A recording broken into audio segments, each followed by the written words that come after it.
la zone aéro. Eh bien, take-off. Press 7. 8 knots. Check. Air France, de Tango, bonsoir, de Tango 3, niveau 0, gauche et attendez. Eh bien, bonsoir, de... Rotate. Bonsoir, de gauche en attendant Air France, 102 Tango. Good morning, ladies and gentlemen. You're all very welcome to Route Air Flight Authority 401 London Heathrow. La communauté francophone de l'aviation et des pilotes. Présentée par Sébastien, Nicolas et Cynthia.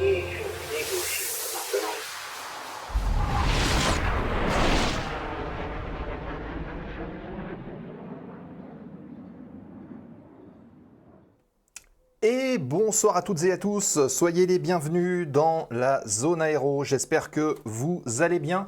Est-ce que vous m'entendez bien déjà? Est-ce que le son est bon? Je vous retrouve ici. Est-ce que vous allez bien les amis? Soyez les bienvenus. J'espère que tout va bien pour vous, que vous avez passé une bonne semaine, que vous avez eu ou suivi un bon salon du Bourget à toutes celles et ceux qui y étaient. C'était une chouette édition. Voilà.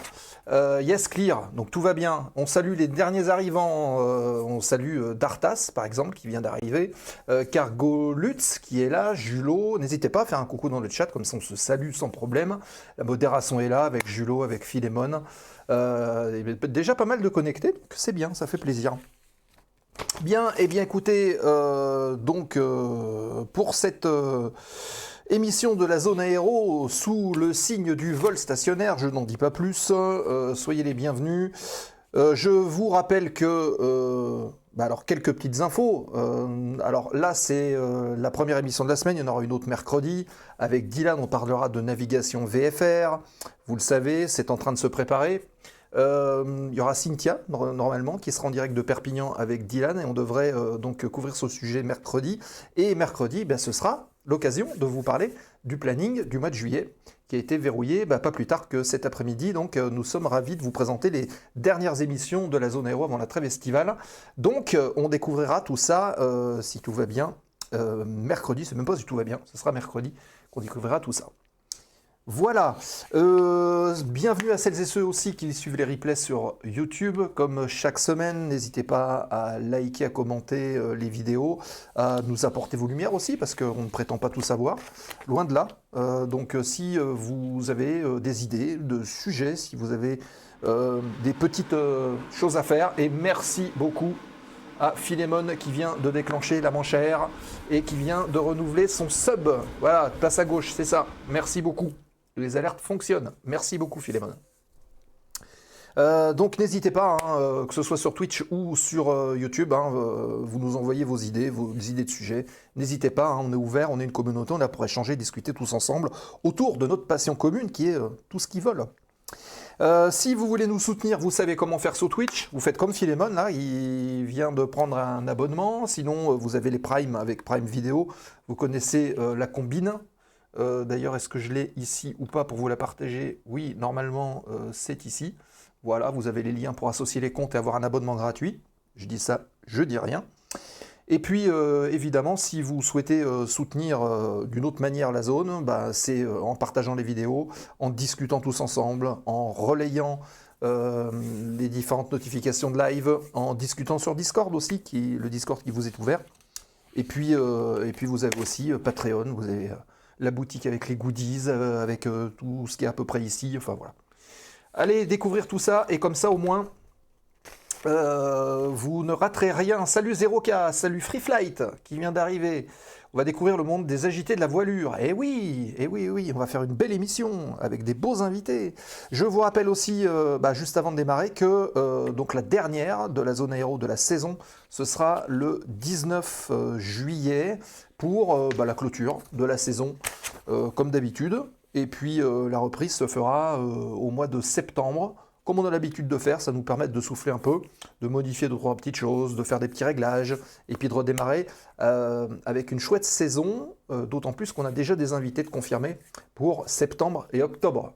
Donc là, on est déjà en train de remplir, on essaie de prendre de l'avance avec nos invités, et on touche vraiment à tout ce qui vole, que ce soit en stationnaire, en rapide, réaction, tout ce qui touche à toute l'aviation. Voilà, bon, bah, je crois que j'ai fait un petit peu le tour de ce qu'il y avait à dire. Si vous avez des choses à rajouter ou si vous n'avez pas encore fait coucou, faites-le dans le chat. On prend le temps de se saluer, comme d'habitude. Et puis, tout de suite, de quoi allons-nous parler? Eh ben, on va déposer le plan de vol de l'émission. Plan de vol de l'émission. Le sommaire de la zone ce soir. Allez, c'est parti, on va faire apparaître, comme d'habitude, le sommaire ici. Hop, il est ici.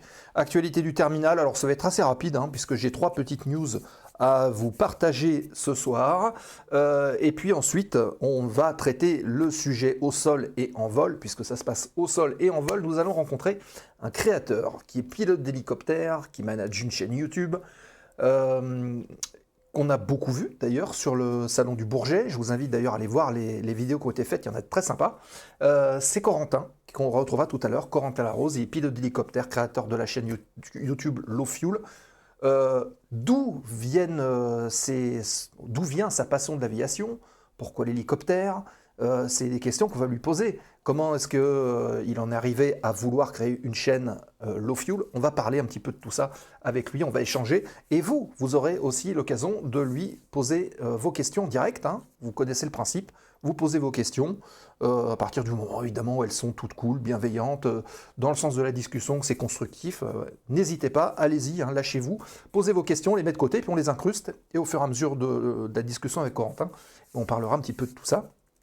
Ça va nous emmener jusqu'à 10h moins le quart, 10h moins 10, où on tournera la dernière page de l'émission, à savoir la remise de gaz, foire aux questions, remise de gaz, où on finit de discuter avec Corentin. On parle du programme à venir, de la zone, et puis voilà, hein, ça se passe comme ça dans la zone aéro.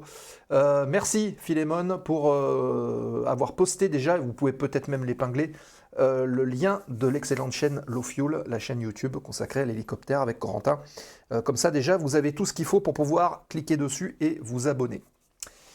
Voilà, allez hop, je repousse le sommaire et puis tout de suite, je vous propose d'attaquer directement l'actualité du terminal. L'actualité du terminal. News, nouvelles, informations et réactions avant l'embarquement.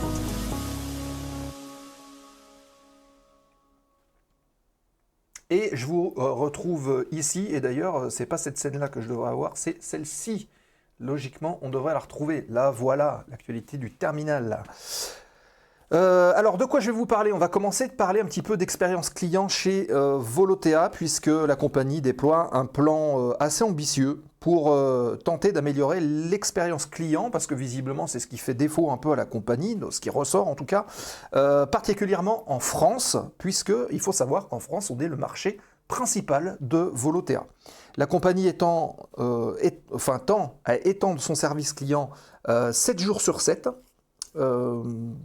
renforcer ses équipes dans les aéroports, proposer de nouveaux sièges plus confortables aussi, c'est ce qui avait été reproché par une partie de la clientèle, assurer une restauration made in France, notamment pour tous les trafics qui sont au départ ou à destination de France, et des services digitaux comme par exemple l'enregistrement de son billet par QR code, chose qui n'existait pas encore aujourd'hui. Donc voilà, ils sont en train de prendre les avis des différents clients, des retours d'expérience, pour essayer d'améliorer la qualité, hein, tout simplement.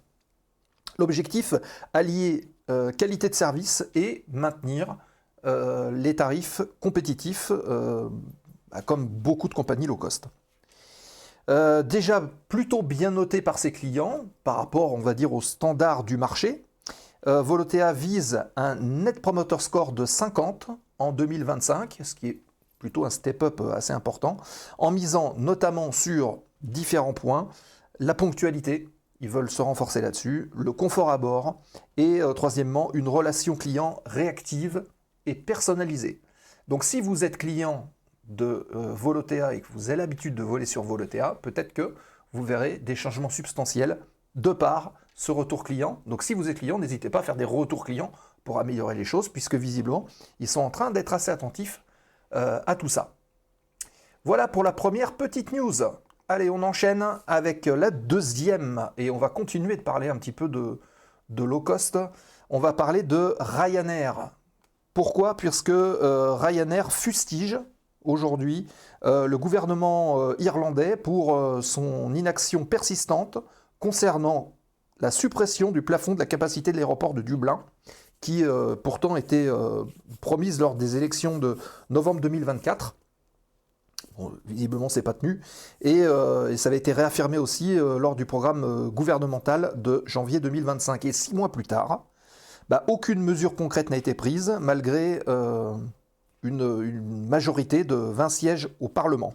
Le ministre des Transports, qui s'appelle donc Darragh O'Brien, se contente juste de consultations, d'études, ce que la compagnie low cost dénonce comme de la passivité. Il voudrait que ça aille bien plus vite.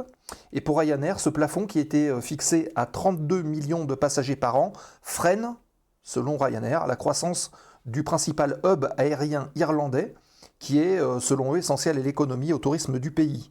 La Haute Cour a suspendu cette limite fin 2024 suite à des recours, mais il y a une incertitude juridique qui demeure. Il faut savoir qu'en 2024, l'aéroport a accueilli 33,3 millions de passagers, ce qui prouve une forte demande.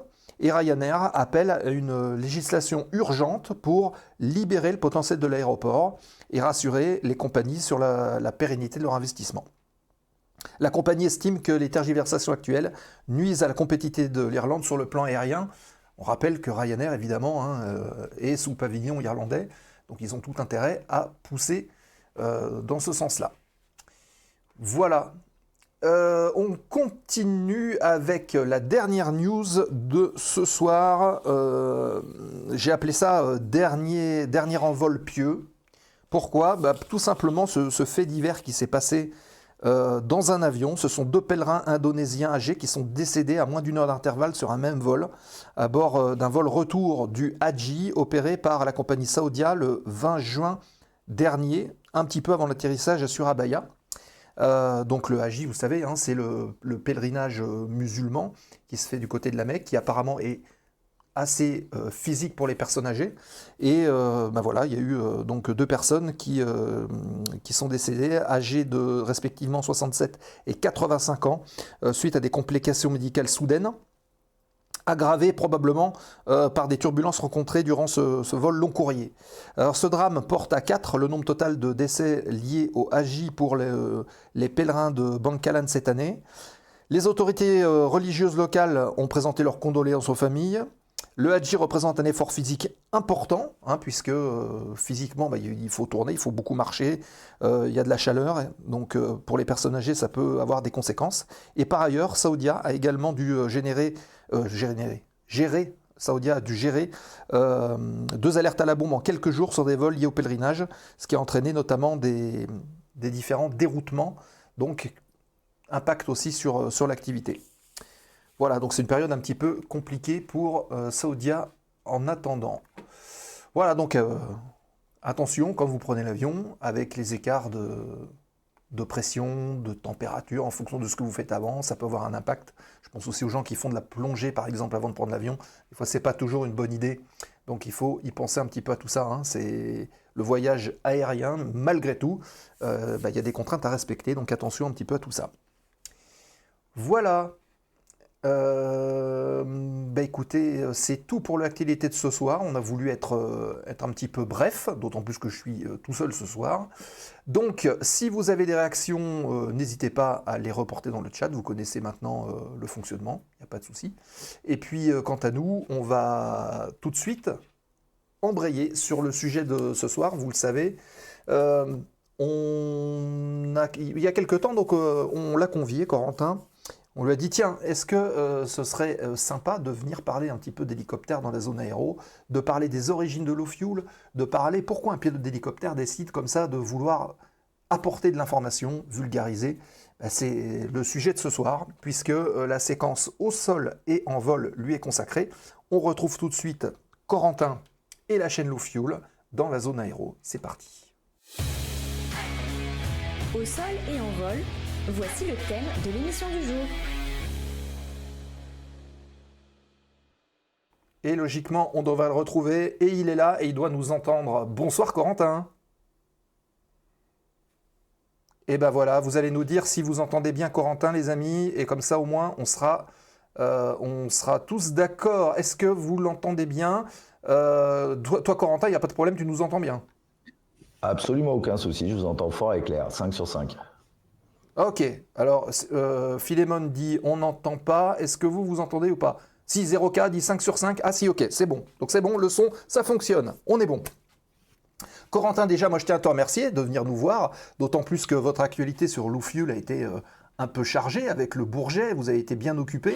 Donc merci de t'être rendu disponible ce soir. Hello Corentin, c'est Antoine, nous dit Dartas Live. Voilà, donc il y a le petit message perso qui passe. Ah ben Antoine, c'est un membre de la core team Loufuel qui a beaucoup travaillé durant le Bourget et qui a fait ses 2 premières vidéos sur Loufuel sous forme de short. Salut Antoine. Ah ben voilà, il est là, il est connecté, bravo.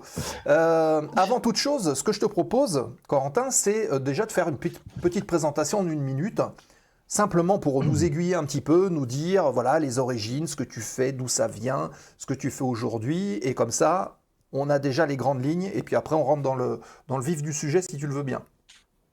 Bien sûr. Allez, on est parti, je mets le petit chrono.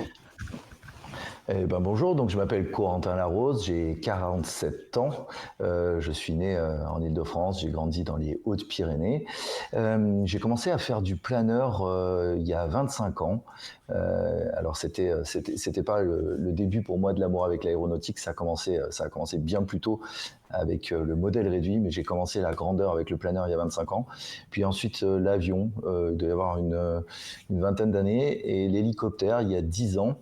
Et voilà, aujourd'hui j'ai un peu plus de 1000 heures en hélicoptère, je dois avoir entre 5 et 600 heures en planeur. Et voilà, donc sur la partie aéronautique. Et à la ville, je suis chef d'entreprise, je suis architecte logiciel et algorithmicien. Voilà. Donc ça, c'est la partie, on va dire, émergée de l'iceberg. Et puis, il y a la chaîne Loufuel. Loufuel, c'est aujourd'hui ce qui nous occupe beaucoup avec ce qu'on appelle la core team. C'est les gens qui font partie de l'aventure Loufuel, qui est une association de loi 1901. Et donc on est 6 aujourd'hui. Et vous pouvez les voir régulièrement dans les sujets, vous pouvez les voir dans les reflets de caméra, vous pouvez les voir un petit peu partout. Voilà globalement ce que je peux vous dire sur le sujet Loufuel, et bien sûr je répondrai à toutes vos questions. Ben voilà, vous avez déjà une chouette présentation de Corentin. Alors d'habitude, c'est vrai qu'on remonte toujours aux origines. La passion de l'aviation, ton plus jeune âge, c'est combien? Quand est-ce que tu t'es dit, non, là, il y a quelque chose à faire? Eh ben écoute, au risque de casser un mythe, moi mon truc à moi c'était les trains quand j'étais gamin. Alors bien sûr j'avais un petit faible pour les avions, et c'était un faible que je partageais avec mon papa, comme les 3/4 des histoires que tu entendras dans le monde de l'aéronautique. Dès qu'il y avait un avion qui passait au-dessus de la maison ou un hélico, on sortait pour aller voir. C'est pas une légende ce truc-là, je crois que tout le monde l'a connu, et donc je ne fais pas exception à cette règle. Mais mon truc à moi c'était les trains, en particulier les trains électriques. Et le modèle réduit est arrivé, j'avais 13 ou 14 ans. Mon père m'a offert, pour ceux qui font du modèle réduit, un Amigo 3 de Grotner, c'est-à-dire c'est un fagot de bois avec un plan en papier, et tu es censé sortir de ça un planeur. Et comme j'étais persuadé que pour que quelque chose vole, il fallait que ce soit précis au 10e de millimètre près, j'ai mis beaucoup de temps à m'y mettre, j'ai fabriqué des moules, etc. Et j'ai construit un truc absolument vraiment parfait en termes de construction, parce que je pensais vraiment que ça volerait pas sinon. Et puis du coup ça a tellement bien marché qu'après j'ai fait des planeurs, j'en ai dessiné, j'en ai fait au moins 25. Ah oui, d'accord. J'ai fait des avions. Voilà. Après, j'ai fait des avions, et puis beaucoup plus tard, j'ai vendu toute ma collection de trains électriques pour acheter mon premier hélicoptère radiocommandé. Et c'était l'époque des hélicos avec des moteurs à essence. Je vous parle de ça, c'était il y a 32 ans maintenant, j'ai 47 ans. Donc, non, je dis des bêtises. Non, ça fait 30 ans. C'était une époque où il n'y avait pas de télécommande avec des logiciels qui pouvaient t'apprendre à pouvoir piloter un engin sans le cracher. Alors non, il n'y avait pas ça, mais il y avait déjà, en revanche, il y avait déjà quelque chose de bien pratique quand même, il y avait déjà des gyroscopes. Moi, j'ai pas connu l'époque où il n'y avait pas de gyroscope et tu devais gérer vraiment tout à la main. Donc voilà. Et puis, comme je le disais dans ma petite présentation, je peux vous raconter cette histoire parce qu'elle est rigolote. Il était impensable pour moi de faire du planeur, de l'avion ou de l'hélico quand j'étais gamin pour des raisons financières. Et la première fois que j'ai gagné 3 sous avec mon métier d'informaticien, la première chose que j'ai faite, c'est que j'ai pris ma voiture, je suis allé à Buneau-Bonnevaux, dans le 91, j'ai dit bonjour, je voudrais m'inscrire pour faire du planeur. Et la dame m'a très gentiment dit, vous voulez faire un vol d'initiation? Je dis non, je veux m'inscrire pour faire du planeur. Et donc voilà, j'ai pris une licence, je me suis inscrit direct. D'accord.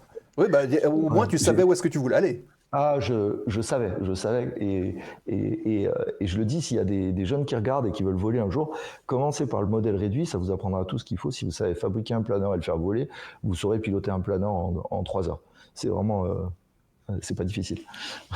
Alors, le planeur, ça a été on va dire la porte d'entrée. Planeur radiocommandé, c'est ça? Ah, je crois qu'on a une petite coupure. C'est revenu ou c'est pas revenu? Ah, j'ai l'impression que y a une petite coupure. Est-ce que dans le chat, la coupure, elle est localisée? Est-ce qu'elle est du côté de Corentin? Ça va peut-être revenir, hein. On va attendre. Corentin freeze, oui, c'est ça. Corentin freeze. Hop, est-ce que... toc, toc, toc, je vais lui dire... je vais essayer de lui faire un petit message. Comme ça, au moins, hop, copier. Corentin, voilà. Ah voilà, c'est bon, c'est revenu. Tu nous entends, Corentin? Ah, c'est reparti. Il va revenir, hein, il va revenir dans un instant. Petit gel technique. Ouais, c'est ça. C'est ça. Il va revenir. Hein. Hop. Bien. Est-ce que vous, d'ailleurs, vous avez fait... Voilà, il est revenu, normalement. Les aléas du direct. Alors, je suis revenu avec une caméra différente. Vous m'entendez bien ou pas? Oui, c'est très bien. On t'entend bien, on te voit bien. Ok, je suis revenu avec une caméra différente parce qu'apparemment, il y a un souci avec la caméra que j'utilisais qui a dû surchauffer. Ah, d'accord. Toutes mes excuses. Il n'y a pas de souci. Donc, ouais, Corentin est parti en autorotation. Il y a de l'humour sur la chaîne. C'est ça. Alors moi, je vois pas le chat. Est-ce qu'il faut que parce que sur la présentation, je vais réduire et je vais afficher le chat pour voir ce que les gens racontent. Comme tu veux. Je suis là, ça y est. Parfait. Donc, le planeur radiocommandé, je disais, est-ce que tu as fait aussi du modélisme, on va dire le modélisme un peu style plastique, tu sais, plutôt d'avions historiques, etc. Alors, j'ai pas fait de maquettisme, si c'est à ça que tu fais référence, ni de petit gros, mais j'ai fait en revanche des planeurs de jusqu'à 3,20 m d'envergure en fibre, avec des ailes coffrées, etc., etc. Oui, j'ai fait ça. Ok. Et une fois que tu es passé après à l'hélicoptère en aéromodélisme, c'est là où tu t'es dit, j'aimerais bien quand même essayer de piloter, ou alors c'est au hasard d'un baptême que tu t'es dit, tiens, l'hélico, c'est mon truc? Alors, non, pas du tout. C'est une jolie histoire. Il y a quelques années, donc il y a un peu plus de 10 ans, j'avais une très très grosse société à l'époque et un soir, j'étais pas dans ma meilleure forme morale et ma femme qui devait partir le lendemain en colloque en Grèce me dit, écoute, Corentin, il faut que tu fasses un truc qui te change les idées. Il faut que tu sortes de ce marasme-là. Ça se passait pas bien avec mes associés, ça se passait pas bien avec mes investisseurs et elle me dit, tu veux pas faire de l'hélico? Je dis, bah écoute, l'hélico, tu sais, c'est très très cher, c'est un peu n'importe quoi, c'est pas raisonnable, etc. Et elle me dit, écoute, tu vas pas mourir avec ton argent, donc si tu t'inscris pas à l'hélico, c'est moi qui le ferai, et comme j'y connais rien, ça va pas te plaire parce que je vais choisir le mauvais endroit. Donc voilà, c'est elle qui m'a mis à l'hélico. Ah, c'est incroyable. Bah, il Voilà. faut la Ouais, remercier. Hein. je la remercie tous les jours et je sais que c'est une histoire qui résonne chez beaucoup de gens parce que j'entends sur les terrains, j'entends faut que j'y aille, ma femme est pas contente quand je suis sur le terrain, etc. Voilà, moi j'ai eu la chance de tomber sur quelqu'un de très chouette et qui m'a connu pilote et qui m'a aimé pilote et qui m'a toujours dit, je t'ai connu et je t'ai aimé pilote, donc il n'y a aucune raison que tu ne restes pas pilote. Et je dois dire qu'aujourd'hui ça a son importance parce que j'envisageais de faire un tour du monde 2019, j'ai pas pu partir, mais encore aujourd'hui, maintenant qu'on a un fils, elle m'exhorte à partir en me disant, fais ton tour du monde, il faut que tu le fasses. Donc voilà, quand on est bien accompagné, les choses se passent très bien. Ah, Madame Larose est exceptionnelle, nous dit Philémon. Oui, je confirme, elle est absolument exceptionnelle. Et on salue Vincent qui nous fait un coucou là. Alors il est bien remis du salon, il pose cette question. Vincent Stardust. Salut Vincent. J-Pack, bonsoir Corentin, trop heureux de te voir. Donc Nicolo Mike aussi. Bah voilà, il y a plein de gens qui te connaissent, qui te saluent. Alors, Corentin, le tour du monde, où en est-on? Je sais pas, c'est pas moi qui fais le débat ce soir, mais si Sébastien pose la question, on verra. Il y a un tour du monde qui est prévu en hélico, c'est ça? Alors ouais, en 2019, et finalement, je crois que je vais devancer l'une de tes questions, c'est l'origine de la chaîne Low Fuel. Oui. Si tu veux, on peut partir là-dessus. 2019, ça faisait pas très longtemps que je faisais de l'hélico, et tout d'un coup, je décide avec mon ami Samy, on se dit, tiens, on va faire un tour du monde. Et on a commencé par envisager de le faire en classe 6 pour plein de raisons, on a renoncé. Et on s'est entiché d'un hélicoptère qui s'appelle le Gimbal Cabri G2, qui est fabriqué à Aix-en-Provence, à Aix-les-Mines très exactement, par hélicoptère Gimbal. Et voilà, j'ai préparé un projet de tour du monde, ce qu'on appelle le tour du monde par l'itinéraire nord, c'est-à-dire qu'on décolle de France, on passe au Royaume-Uni, les îles Faroé, l'Islande, le Groenland, les terres de Baffin au Canada, les États-Unis.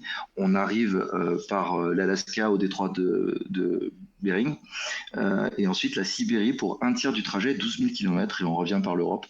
Et donc c'était très avancé. En fait, j'étais prêt à partir. J'ai eu des soucis d'assurance en 2019, et en 2020, le Covid est arrivé. Et puis plus tard, comme vous le savez, la guerre en Ukraine. Ouais. Donc aujourd'hui, les passages le retour par l'Est n'est pas assuré, en tout cas pas en sécurité. Et du coup, voilà, c'est un projet qui pour l'instant s'est endormi. Donc c'est en stand-by, mais il n'est pas mort et il pourrait ressurgir. Alors voilà, et il en est né, le désir est toujours là, et il en est né une chaîne qui s'appelle Low Fuel. Pourquoi? Parce que tout simplement, à l'époque, Florence Parly, la ministre de l'Armée, m'avait invité à m'entraîner avec la marine, et j'avais eu la chance de faire ce qu'on appelle la gloute, le huet. Alors c'est quelque chose qui n'est pas très connu du grand public, mais c'est un exercice qui consiste à se mettre dans une maquette d'hélicoptère, et pour ceux que ça amuse, vous pouvez aller voir sur ma chaîne le 2e épisode de la chaîne. Je peux essayer en parlant d'ailleurs de vous coller le lien si vous voulez, qui est donc un exercice où vous êtes dans une maquette grandeur nature d'hélico, et on vous soumet à tout un tas de tortures nautiques, c'est-à-dire que vous plongez dans le noir, cabine retournée, les yeux bandés, etc., etc., etc. Le but étant de vous habituer à vous extraire de l'hélicoptère en survivant et en n'empêchant pas vos collègues de survivre. Et donc on a fait avec Samy tout cet entraînement-là qui était quelque chose d'absolument fabuleux. Voilà, j'ai créé le lien de partage. Je vous le mets dans le chat pour ceux que ça amuse. Et comment elle est venue à te proposer ça? C'est en discutant, est-ce que vous avez mis toute la sécurité de votre côté? J'ai pas de compte sur Twitch, donc je peux pas envoyer ça. Mais je alors, peux est-ce que tu peux éventuellement faudrait soit Philémon, tu le mets en MP à Philémon, tu vois Philémon dans le chat, Philémon Mothercoin, tu lui mets dans le chat. Ah bah voilà, c'est bon. Mais regarde dans notre chat, donc voilà. Il l'a fait. C'est ça. Et donc parfait. Donc ça c'est le 2e épisode de la chaîne, mais pour la petite histoire, donc on nous a demandé de tourner cette vidéo en nous offrant cette opportunité d'entraînement, et on a tourné la vidéo, puis je me suis dit bah ouais, mais personne sait qui je suis, personne ne sait pourquoi je fais ça. Donc on a fait un épisode qui vient avant, qui s'appelait Non sans humour, résumé des épisodes précédents, et qui disait bah voilà, un peu ce que je viens de vous dire. Je m'appelle Corentin, j'ai à l'époque 5 ans de moins, et j'ai l'intention de faire un tour du monde, voilà pourquoi et voilà comment, et c'est de là qu'est née la chaîne Low Fuel, et on s'est pris au jeu après et on a continué, voilà. Alors évidemment la question aussi qui en découle, pourquoi Low Fuel? Pourquoi Low Fuel? Alors ça c'est une histoire, c'est lié à mon meilleur ami Grégoire. On s'est rencontrés à la plongée sous-marine, je te voyais parler de plongée sous-marine tout à l'heure, et puis très vite, je ne sais pas si vous connaissez cette blague, mais elle est tellement vraie, comment on sait que quelqu'un est pilote? Il va vous le dire. et en l'occurrence, on se l'est dit, et on a très vite dérivé du sujet plongée vers le plongée aviation, vers le sujet aviation. Lui était pilote d'avion, moi tout fraîchement pilote d'hélicoptère, très prosélyte, et j'ai fini par le mettre à l'hélico, puis on a acheté un 2e hélico ensemble, le Cabri blanc que mes abonnés connaissent, qui s'appelle le Foxtrot Hotel Victor Novembrico, voilà, parce que moi j'avais déjà un R44 à côté de ça. Et donc aujourd'hui on a chroniqué plusieurs de nos aventures aéronautiques en hélicoptère ensemble, typiquement en Slovénie, en Italie, en Angleterre, au-dessus de Londres, enfin tout un tas d'histoires que vous pouvez retrouver sur la chaîne. Ah ouais, en fait, vous emmenez toute la communauté, vous baladez en même temps que vous, en plus en faisant de la vulgarisation, en expliquant comment ça marche. Voilà, sur la chaîne, vous allez trouver des vidéos vraiment passion où on partage le vol un peu sous forme de vlog. C'est-à-dire, tiens, on est parti et on se suit à l'étape. Rien n'est écrit à l'avance, à part peut-être l'itinéraire. Et ensuite, il y a des vidéos qui, elles, sont très écrites. Ce sont les vidéos techniques. Quand on parle, par exemple, du démarrage d'un hélicoptère, récemment, on a fait une longue vidéo sur le vol de nuit ou des choses comme ça. Ça, ce sont des vidéos qui sont écrites avec soin parce qu'on parle de réglementation dedans. Et puis après, il y a des sujets plus in between où vous allez retrouver oui, des chroniques de voyage. Récemment, on a fait voilà, une chronique sur notre retour d'Amsterdam avec une météo terrible. Et la chance qu'on a, c'est qu'aujourd'hui, après, je sais pas, peut-être 250 vidéos, dont 80 longs formats, l'EASA nous a approchés et nous a enregistré. Alors, le mot est bien grand et je l'expliciterai après, mais nous a enregistré comme expert sécurité pour fournir du contenu vidéo pour l'EASA, pour la sécurité des pilotes. Et, super ça. Voilà. Alors, quand je dis expert, je pense que notre expertise, c'est de savoir présenter ces sujets-là.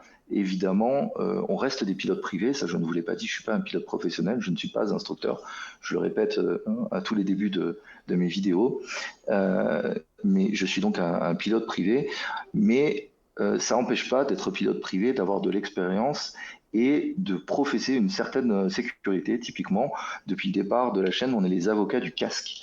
On dit à tout le monde que les avions, les oiseaux et les drones ne font pas la différence entre les pilotes privés et les pilotes professionnels, donc porter un casque est important. On fait la promotion aussi de porter une PLB à la ceinture, parce que des fois les ELT ne marchent pas. Pour ceux qui ne connaissent pas, une PLB, c'est un dispositif qu'on met à la ceinture, une radio-balise personnelle qui permet de nous localiser en cas d'accident. On dit des petites choses dans les vidéos quand on décolle au-dessus d'une ligne à haute tension. On dit n'oubliez pas que quand on décolle au-dessus d'une ligne à haute tension, on passe au-dessus du poteau. Au-dessus du poteau, il n'y a jamais de fil. Voilà, oui. Ce genre de choses-là. Oui, c'est vrai que ça peut paraître tout bête, mais ce sont des rappels en fait de sécurité qu'il est important de rappeler, comme leur nom l'indique. Hein. C'est la répétition qui fait l'enseignement. C'est ça, et en fait ce qui se passe, c'est que cette petite musique, au fur et à mesure des vidéos, c'est noyé au sein d'une vidéo qui parle d'un voyage ou de quelque chose, et c'est pas des vidéos de pure sécurité que les gens n'aiment pas regarder. Le biais de négativité, qui est un concept psychologique, fait que les gens préfèrent largement regarder une vidéo qui traite de crash. D'ailleurs, si vous regardez les chaînes YouTube et les statistiques, vous verrez que le crash est quelque chose qui fait recette, alors que les vidéos de sécurité pure, elles sont très peu regardées, et c'est les origines de ça, c'est ce qu'on appelle le biais de négativité, c'est le fait que notre esprit est plutôt attiré par le drame et l'adversité. Ça tombe bien, comme ça chacun trouve midi à sa porte quand il veut traiter un sujet. Exactement. Il y a Fredo Giraud qui pose cette question: si tu ne devais choisir qu'un seul vol, quel est le plus beau que tu as pu faire ? Ah, le plus beau vol que j'ai pu faire. Écoute, c'est vraiment très difficile. D'abord, ça dépend si c'est en planeur, en avion ou en hélico. On peut peut-être en choisir un des trois. On a le temps. Mais j'ai fait tellement de vols exceptionnels. Enfin, je pourrais t'en citer une dizaine qui sont tous absolument exceptionnels. J'aime infiniment les Alpes. J'aime infiniment voler dans les Alpes. C'est là que je retrouve les origines de ce que j'ai vécu en planeur, tu sais, cette grandeur, de te retrouver tout petit au milieu des grandes montagnes. J'aime infiniment les Alpes. Mais le gigantisme du paysage. Ouais, c'est ça. C'est vraiment voler en montagne. Tu as cette espèce de référence qui est proche de toi. Particulièrement en planeur, où on peut se balader jusqu'à 200 km/h à 10 mètres du rocher. Et c'est autorisé. C'est une espèce de compétition avec soi-même qui est passionnante. Ouais. Tu vois cette réaction de JPAC qui dit: grâce à toi Corentin, j'ai mis en place quand on prend l'avion la même chose que toi dans l'hélico, le premier qui ne le sent pas on se pose. Ah oui, alors ça c'est quelque chose dont on parle souvent, nous on appelle ça notre règle du moins 10 ans avec les copains, donc avec la Core Team, hein, donc il y a Grégoire, il y a Morgane, il y a Antoine, il y a Jules, il y a Caroline, etc. Et ce qu'on fait, c'est que quand on est dans l'hélicoptère, moi c'est quelque chose que je fais depuis toujours quand je vole, je dis aux gens qui volent avec moi, vous n'êtes pas forcément, ce ne sont pas forcément des pilotes, je leur dis voilà, s'il y a un moment donné, quelque chose ne vous va pas, ne vous plaît pas, si vous avez la prescience de quelque chose, si vous vous sentez pas bien avec la façon dont je procède, vous le dites, on interrompt le vol et il n'y a pas de discussion. Et après, on en discutera au sol. Et quand on vole entre pilotes, ça va plus loin que ça. On demande à chacun, c'est vraiment un opt-in, on leur dit, s'il y a un truc qui vous déplaît, dites-le haut et fort, parce que ce serait dommage que quelque chose de dramatique arrive parce que quelqu'un n'a pas osé le dire ou que quelqu'un n'a pas écouté quelqu'un qui disait. Et chez nous, on appelle ça la loi du moins 10 ans. On la réarme dans les conditions un peu particulières. Typiquement, je pense que tu fais référence à un vol qu'on a fait en on-top où je disais, voilà, le on-top, c'est sublime, mais c'est quand même pas une situation d'avenir. Et où je disais aux copains, allez, on réarme notre loi du moins 10 ans. S'il y a quelqu'un à qui ça plaît pas, et on se donnait des chronos en se disant, si on passe plus de 3 à 5 minutes au-dessus, on fera demi-tour, etc., etc. Donc oui, c'est une façon de faire que j'aime bien. Oui, donc c'est confirmé, JPEG 70, c'est ça. C'est exactement ça ce dont tu parles. Max, 85 000, qui te dit qu'il aime beaucoup ton contenu. Comme nous d'ailleurs, c'est aussi pour ça que tu es là ce soir, évidemment. Hein. Et petite question sur le matériel. Merci. Comment Oui. est-ce que tu arrives à enregistrer le son de ton casque? Alors, c'est une question qui m'est posée très très souvent, à tel point que j'ai commencé à écrire une vidéo sur globalement comment on filmait. Et ensuite, je l'ai coupé en deux. Il y a d'abord eu comment on enregistrait le son et puis comment on faisait des images.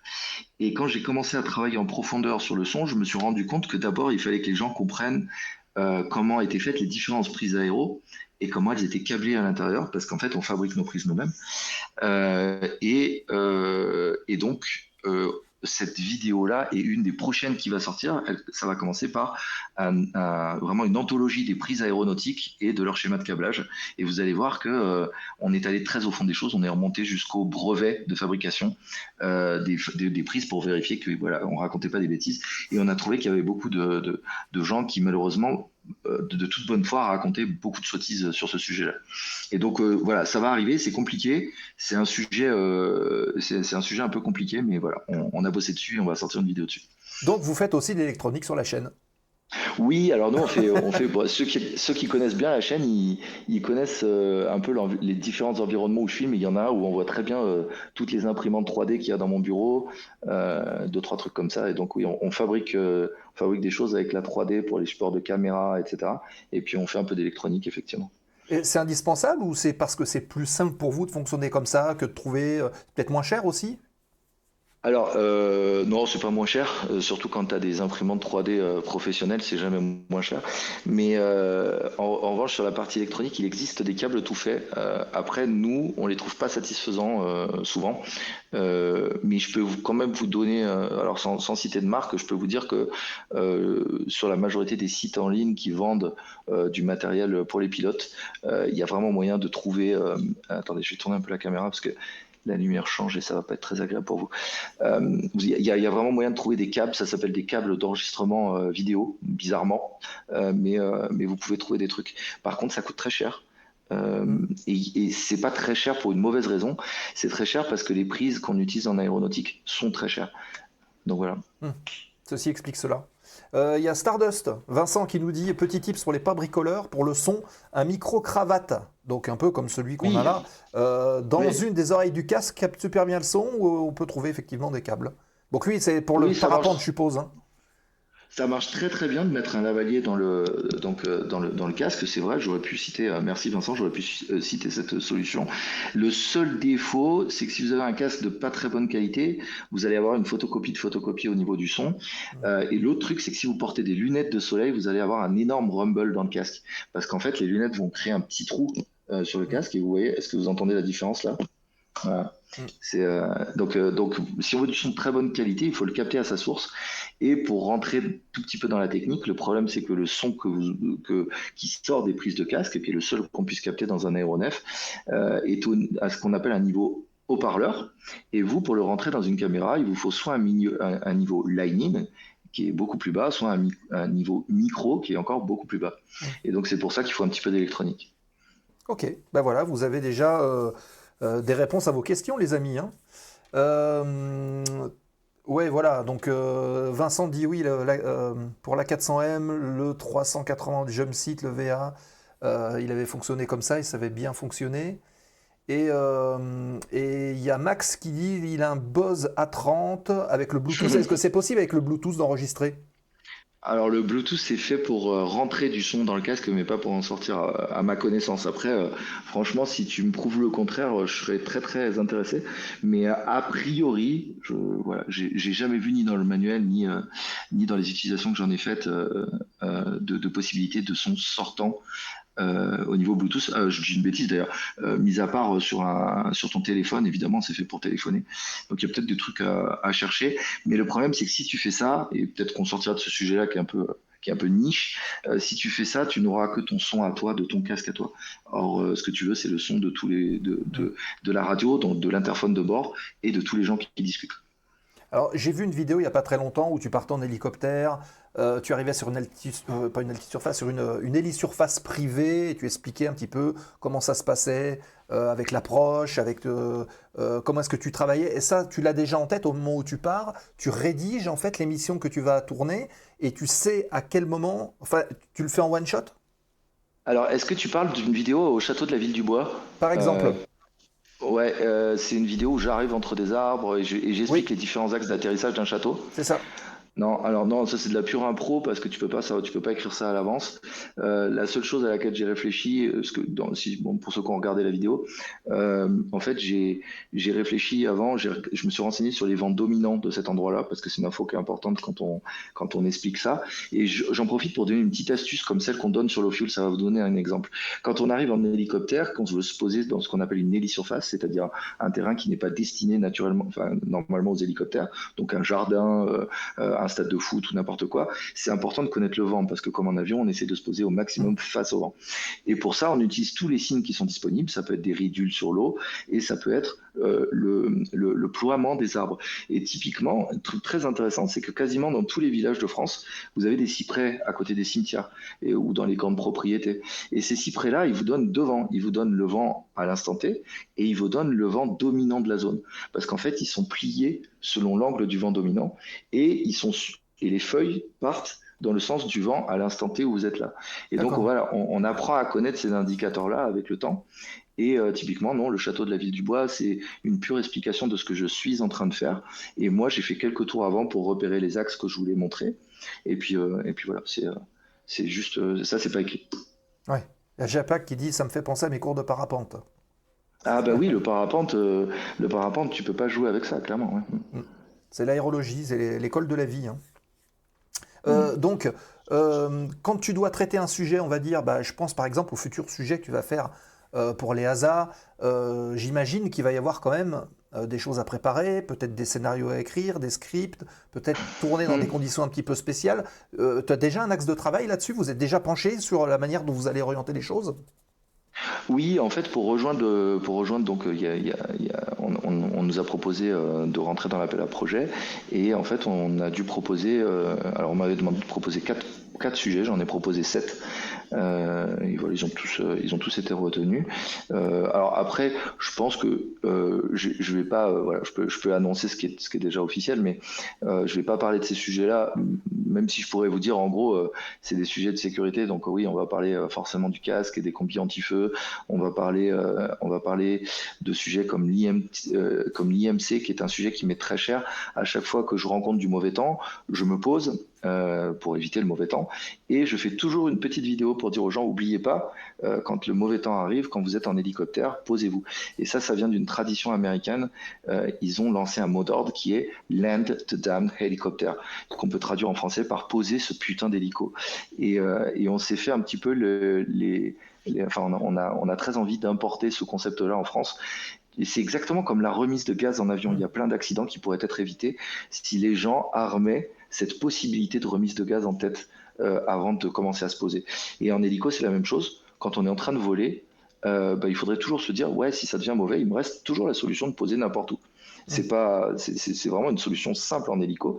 Et c'est ce qui nous permettre de partir avec des météos effroyables en se disant, si c'est pas bon, si je peux pas aller plus loin, je m'arrêterai, quoi. Ouais. Mais par contre, on rentre pas en IMC, quoi. Comme on dit en avion, on a à peu près la même chose, hein, en disant tout atterrissage est une remise de gaz manquée. Oui, c'est une bonne chose, mais malheureusement, si vous regardez les actualités aéronautiques, vous voyez des avions qui finissent dans le décor régulièrement, Ouais. et on voit bien à l'analyse que ce sont des atterrissages qui, dès le départ, étaient voués à l'échec Ouais. et qui n'ont pas été, qui n'ont pas été refusés par le pilote. Il a pas décidé de faire une remise de gaz. Qui n'ont pas Donc été après, interrompus, ouais. voilà. D'accord. Oui, et puis j'ai pas répondu à ma question. J'ai ma team qui est sur WhatsApp et qui me fait l'oreillette, qui me dit t'as pas répondu à pourquoi ça s'appelle low fuel. Effectivement, ça s'appelle low fuel parce que donc avec mon meilleur pote, on volait la première fois que j'ai emmené en hélico, donc Grégoire que j'ai rencontré à la plongée. Je reviens sur l'histoire de tout à l'heure. Eh bien, on est parti pour faire un tour de Paris, bien évidemment. C'était le truc, je l'ai fait des centaines de fois. Et puis entre le vent, les attentes en hippodrome parce que on devait attendre qu'un IFR se pose, etc., etc. Et ben, on a explosé la marge de carburant qu'on s'était prise Ah, et on est arrivé en courte finale avec le voyant low fuel qui s'est allumé. Alors je vous le dis, je n'en suis pas du tout fier, hein, bien sûr.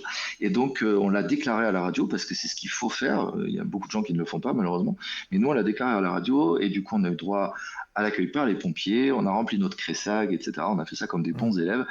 Et évidemment, après on m'a un petit peu taquiné en soirée avec ce low fuel, donc c'est resté un sobriquet. Voilà, hein. C'est un sobriquet. Et comme on vous dira en politique, il faut transformer vos frasques en médaille, et donc c'est ce que j'ai fait. Voilà, j'ai transformé ce nom-là en quelque chose pas de. mal. Ceci explique cela alors. Exactement. Bravo. Cette question de Mikolo Mike, on a répondu un petit peu, mais bon, quels sont les prochains gros sujets qui vont être traités sur la chaîne? Alors, très honnêtement, on est une petite équipe de gens. D'ailleurs, je tiens à les remercier. Donc, on s'est auto-intitulé la Core Team. Ce sont des gens qui sont des passionnés comme moi. Ils sont tous pilotes. Mais on n'a pas de plan. C'est-à-dire qu'on est un peu le nez au vent et quand il y a quelque chose qui nous passionne, voilà, on va faire une vidéo. Après, des fois, il y a des idées, on a une quarantaine de vidéos qui sont notées comme des sujets qu'il faut qu'on traite. Et puis voilà, ça prendra un petit peu de temps, ça met toujours du temps. Mais il n'y a pas, voilà, on n'a pas d'agenda. Ça se crée au fil de l'eau. Ok. Cette question aussi de Fredo Giraud. Hop, voilà, je l'incruste. Est-ce que comme beaucoup de pilotes, comme lui, tu te souviens plus de ton premier lâcher que de ton mariage? Ah, c'est une drôle de question. Alors, écoute, pour être honnête, je me rappelle pas de mon premier lâcher. Ah ouais? Après, je suis vieux. Je me rappelle, non, si je peux vous raconter ça, c'est très rigolo et je parle souvent de lui. Mon instructeur chéri, Sébastien Révola, qui est toujours un super pote, qui très vite m'a fait confiance et m'a fait faire des choses incroyables. Je me rappelle très bien avant mon lâcher. En fait, il est un petit peu plus vieux que moi, mais j'ai toujours considéré un peu comme un petit frère parce que il cachait mal ses intentions et donc ça faisait depuis le matin, je savais qu'il avait me lâcher parce que je voyais il était tout fou, il tenait pas en place et moi je faisais semblant de pas m'en rendre compte, je restais au poker face. Ça je me rappelle très très bien, mais le lâcher lui-même je me rappelle pas. D'accord. Et puis après des lâchers, j'en ai eu des dizaines parce que en planeur, tu es lâché d'abord sur une machine d'école avec laquelle tu vas faire du remorquage, donc tu es accroché derrière un avion. Ensuite, tu vas être lâché à chaque fois avec des machines différentes, c'est-à-dire que quand tu vas être lâché monoplace, tu vas être lâché sur des machines plus performantes, tu vas être lâché volet, ensuite tu vas être lâché au treuil, ensuite tu vas être lâché montagne, et après en montagne, il y a ce qu'on appelle les lâchers jardins, c'est-à-dire que tu vas avoir, en fait en montagne, on vole dans un cône local autour d'un terrain, et plus on prend d'expérience, plus on a fait de différents terrains, plus on peut rejoindre les locaux les uns aux autres. Et donc ça te permet de faire des grands trajets en montagne. Et donc je me rappelle, oui, de plein de lâchers comme ça. Puis après, il y a les lâchers avions, les lâchers variantes. Et en hélicoptère, on a un lâcher pour chaque type de machine. Parce que c'est pas comme en avion. En avion, tu passes ta SEP et tu peux voler sur n'importe quelle machine qui est en dessous d'une certaine masse, d'une certaine puissance et d'un certain nombre de passagers. Alors qu'en hélicoptère, t'as beau être lâché sur R22, qui est un hélicoptère à piston biplace, tu pourras pas faire du cabri. Il faudra que tu te fasses lâcher aussi. Et c'est pas un lâcher, c'est une qualification de type. Donc des lâchers, en fait, j'en ai eu littéralement au moins, je sais pas, au moins 15 ou 20, quoi. D'accord. Donc ouais, non, je me rappelle très bien de mon mariage et pas très bien de mon, pas très bien de mon premier lâcher. Et est-ce que tu te souviens quand même de ton premier vol solo en hélico? Alors, c'est pareil, en hélico, tu fais pas. La première chose que tu fais, c'est ce qu'on appelle un lâcher plateforme, c'est-à-dire qu'on va te lâcher en stationnaire, sous les yeux de ton instructeur chéri qui te regarde comme s'il t'avait couvé jusque-là. Il est là avec son petit talkie à moins de 20 mètres et il regarde comment tu te mets en stationnaire. Parce que la machine change vraiment de comportement. Et après, tu as le lâcher tour de piste. Et c'est pareil, celui-là, je me rappelle pas. En revanche, je me rappelle très très bien de ma grande nave. Ça, j'ai des bonnes Ouais. raisons de m'en rappeler. Mais non, je me rappelle pas du lâcher hélico, non. Est-ce que tu peux nous parler rapidement justement de la formation d'un pilote privé hélico? Par quoi il commence? Comment est-ce qu'on ressent ça en tant qu'élève? Puisque du coup, tu peux faire le comparo entre le planeur et l'hélico au niveau pédagogique. Et puis, comment est-ce que tu évolues jusque, on va dire, le jour du brevet? Alors, d'abord, je vais vous copier un petit lien pour ceux que ça intéresse. On a fait une vidéo assez documentée et je pense qu'elle est toujours à jour. Je vais te la copier comme tout à l'heure dans le chat. Elle s'appelle Comment devenir pilote d'hélicoptère. Elle est assez complète sur comment devenir pilote d'hélicoptère. Alors, il y a une différence entre l'hélico et le planeur, c'est que en hélico, je pense que vous le savez tous, on a besoin de savoir faire du stationnaire pour pouvoir manipuler un hélico tout seul. Or, c'est pas du tout la première chose qu'on apprend en hélicoptère. En hélicoptère, au début, c'est ton instructeur qui va en tout cas t'aider à aller jusqu'à la piste. Et puis, tu vas décoller et tu vas commencer à apprendre à connaître l'hélicoptère en l'air. Et là, ça se pilote quasiment comme un avion, sauf qu'on met, pour ainsi dire, pas de pied. En tout cas, sur les petits hélicos. Dans la discussion avec je sais pas si vous avez vu la dernière vidéo qu'on a faite sur le racer d'Airbus, j'ai été estomaqué de découvrir que le pilote d'essai me disait bah si on met du pied en hélico, alors que moi j'aurais pu mettre ma main au feu. Après, quand c'est un pilote d'essai d'Airbus qui te le dit, tu fermes ta gueule. mais moi sur les machines où je vole, tu cales tes pieds. Et puis tu bouges plus, tu conjugues pas, on n'a pas de lacet inverse en hélicoptère pour des raisons évidentes. Donc on va t'apprendre voilà, à piloter en l'air, donc tu vas apprendre à faire de ce qu'on appelle les changements de cas de vol, etc., exactement comme un avion, hein. Et petit à petit, quand tu vas commencer à être plus à l'aise avec les différentes commandes de l'hélico, parce que je rappelle qu'au pied, on a l'axe de lacet comme sur un avion, sur ce qu'on appelle le cyclique, c'est ce qu'on a dans la main droite et qui ressemble à un manche d'avion, on va avoir l'inclinaison à droite, à gauche, en avant, en arrière, et sur la main gauche, on a quelque chose qui fait à la fois le pas collectif, on appelle ça le collectif, qui permet on va dire, de monter, de descendre et de jouer sur la puissance du moteur, et comme une poignée de mobilette qui permet de régler la puissance du moteur. Tout ça, c'est quand même quelque chose qu'il faut apprivoiser, hein. C'est un peu comme de faire de la batterie. Et donc on apprivoise tout ça en vol, et puis petit à petit, on apprend à faire du stationnaire. Donc ça diffère un petit peu des formations de planeur, où en planeur, au deuxième vol, tu pourrais quasiment être lâché si t'es un petit peu... si tu sens un petit peu les choses, quoi. Ouais. Et toi qui es pilote justement de plusieurs hélicos, est-ce que tu sens un gap important entre les différentes machines? Chaque machine a son caractère, chaque apprentissage est différent? Alors complètement, moi les deux machines que je possède, donc pour rappel un Robinson R44A22, c'est une machine, c'est une des machines les plus courantes fabriquées aux États-Unis. C'est donc un moteur à piston, c'est un 4 places, c'est un bipale avec un rotor anti-coupe, donc une hélice à l'arrière, et j'ai un cabri. Et le cabri il a donc 3 pales. Et à l'arrière, il a un fenestron. Et en plus, pour rajouter encore des différences, sur l'hélico américain, le rotor tourne vers la gauche. Sur l'hélico français, le cabri, il tourne vers la droite. Donc, on ne peut pas faire plus dissemblable que ces deux hélicos-là. À la limite, pour rajouter vraiment de la différence, il faudrait rajouter une turbine à l'un d'eux, quoi, ou un deuxième rotor. Mais donc, oui, il y a beaucoup de différences entre ces machines-là. Et d'ailleurs, je crois, alors je voudrais pas dire de bêtises, mais s'il y a des pros qui nous regardent, ils pourront peut-être valider ça. Il me semble que dans le cadre professionnel, on demande aux pilotes professionnels de ne pas enchaîner des machines trop différentes dans la même journée. Il y a une histoire là-dessus. Je n'ai pas le texte en tête, mais j'ai entendu dire ça récemment par un professionnel. Ok, bah peut-être qu'on va nous le dire dans le chat si vous avez l'info. D'accord. Cette question de Sacha Gasnier, qu'on salue. Je suis pilote privé, j'aimerais faire de l'humanitaire en avion, comment puis-je faire? Ah bah écoute, on a Vincent de Stardust sur la chaîne. J'étais avec lui au salon du Bourget. On a beaucoup parlé d'aviation sans frontières. Donc si tu es pilote, après attention, hein, des pilotes qui veulent faire de l'aviation sans frontières, il y en a plein. On va dire que il faut quand même montrer patte blanche. Donc si tu as une grosse expérience et que tu as quelque chose à apporter, typiquement je pense à un médecin pilote, c'est le genre de truc qui pourrait les intéresser. Voilà, mais il faut des énormes expériences. Aller faire de l'humanitaire, en fait, on n'est pas là, évidemment, je pense que c'est une évidence pour tout le monde, on n'est pas là pour s'amuser, on n'est pas là pour faire du tourisme, et surtout, on n'est pas là pour être formé. Donc, il faut arriver en ayant quelque chose à apporter, à mon sens en tout cas, et donc venir avec une immense expérience. Et typiquement, voilà, je pense que si c'est pour aller faire des heures et faire grossir une expérience, c'est peut-être pas l'endroit, quoi. Ouais, Surtout que c'est qu'il y a des missions opérationnelles derrière.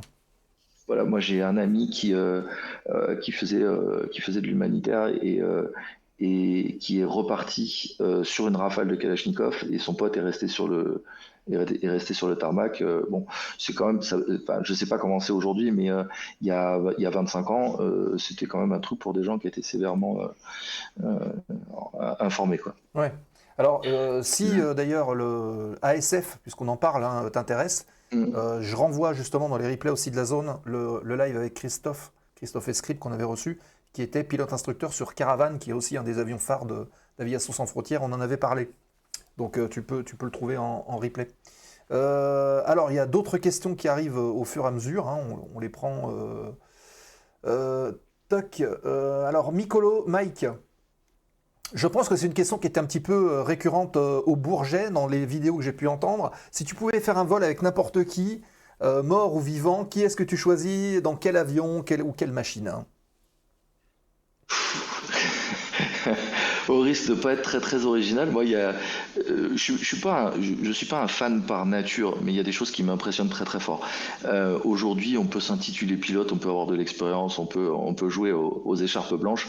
Il n'y a rien qui nous rapprochera jamais de ce qu'ont fait des gens comme Mermoz ou des gens comme ça qui sont partis avec une bougie, une paire d'allumettes et deux gants et qui allaient à l'autre bout de la planète avec des zincs dans lesquels aujourd'hui on ferait pas des tours de piste.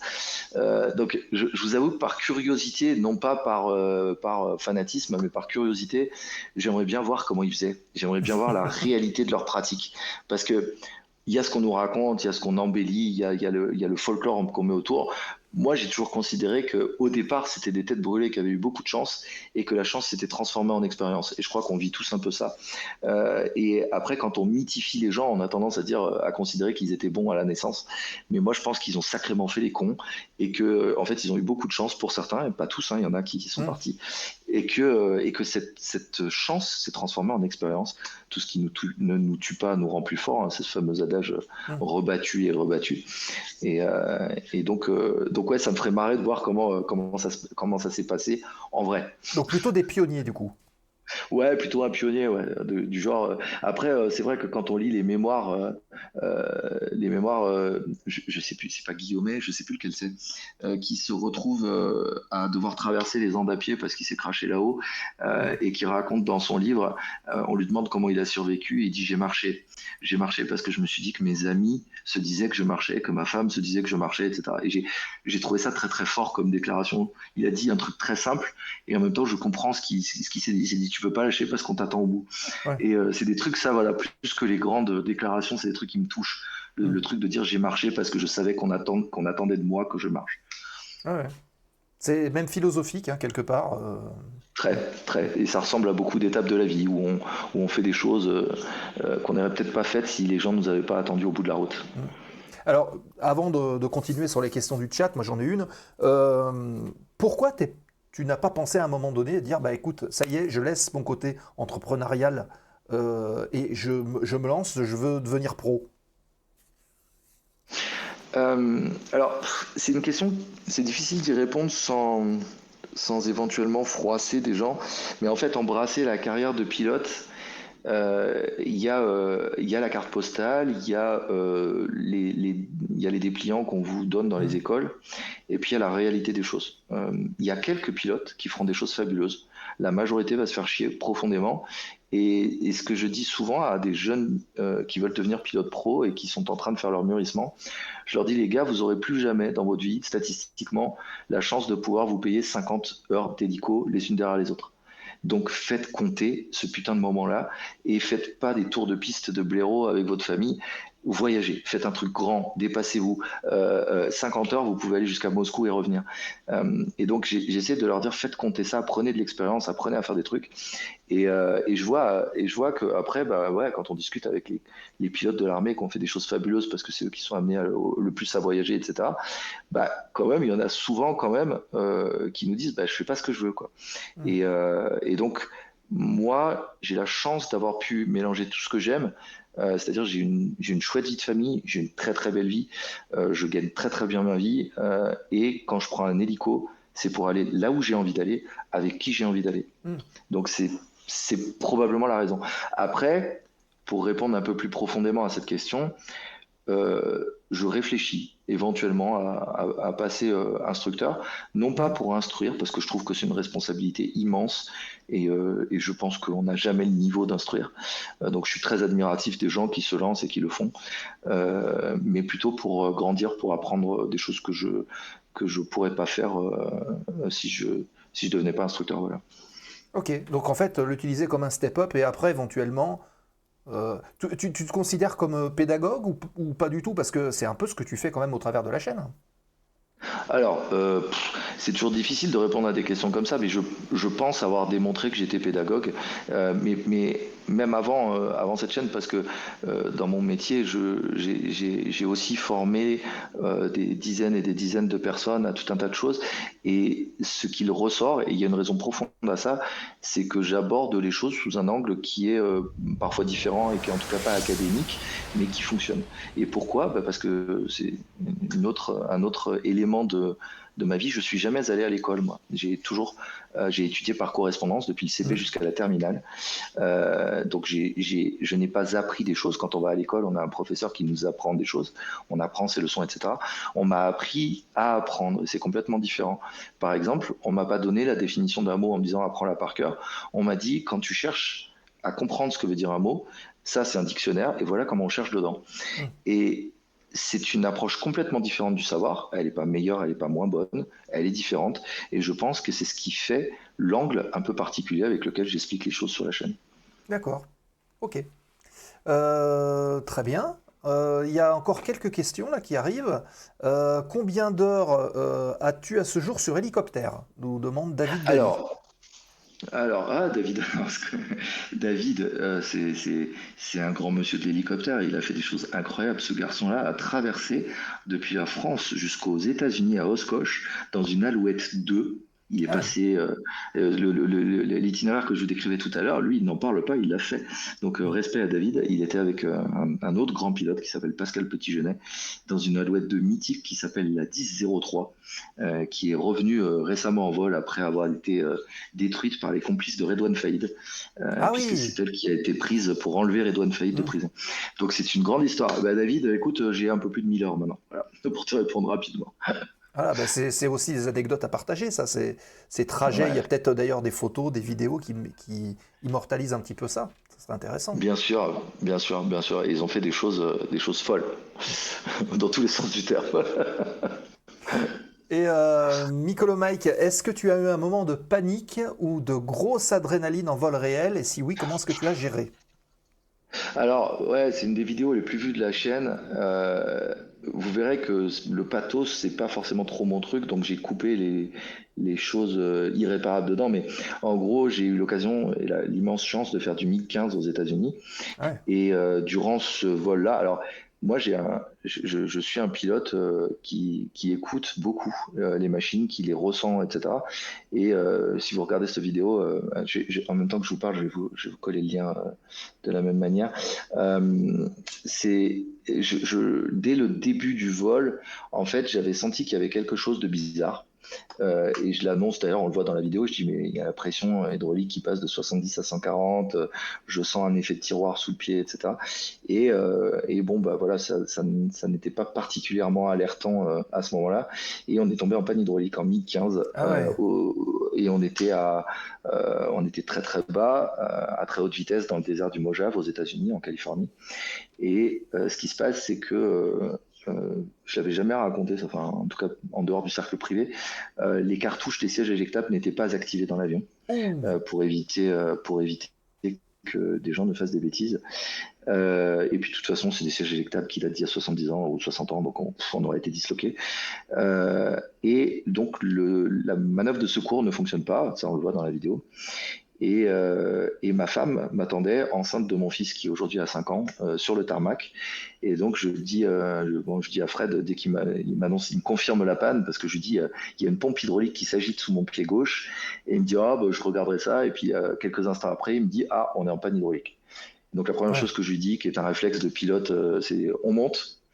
Et donc il monte et à cet instant-là, on commence à essayer la manœuvre qui permet de sortir le train d'atterrissage en manuel, puisqu'il est hydraulique, et elle ne fonctionne pas.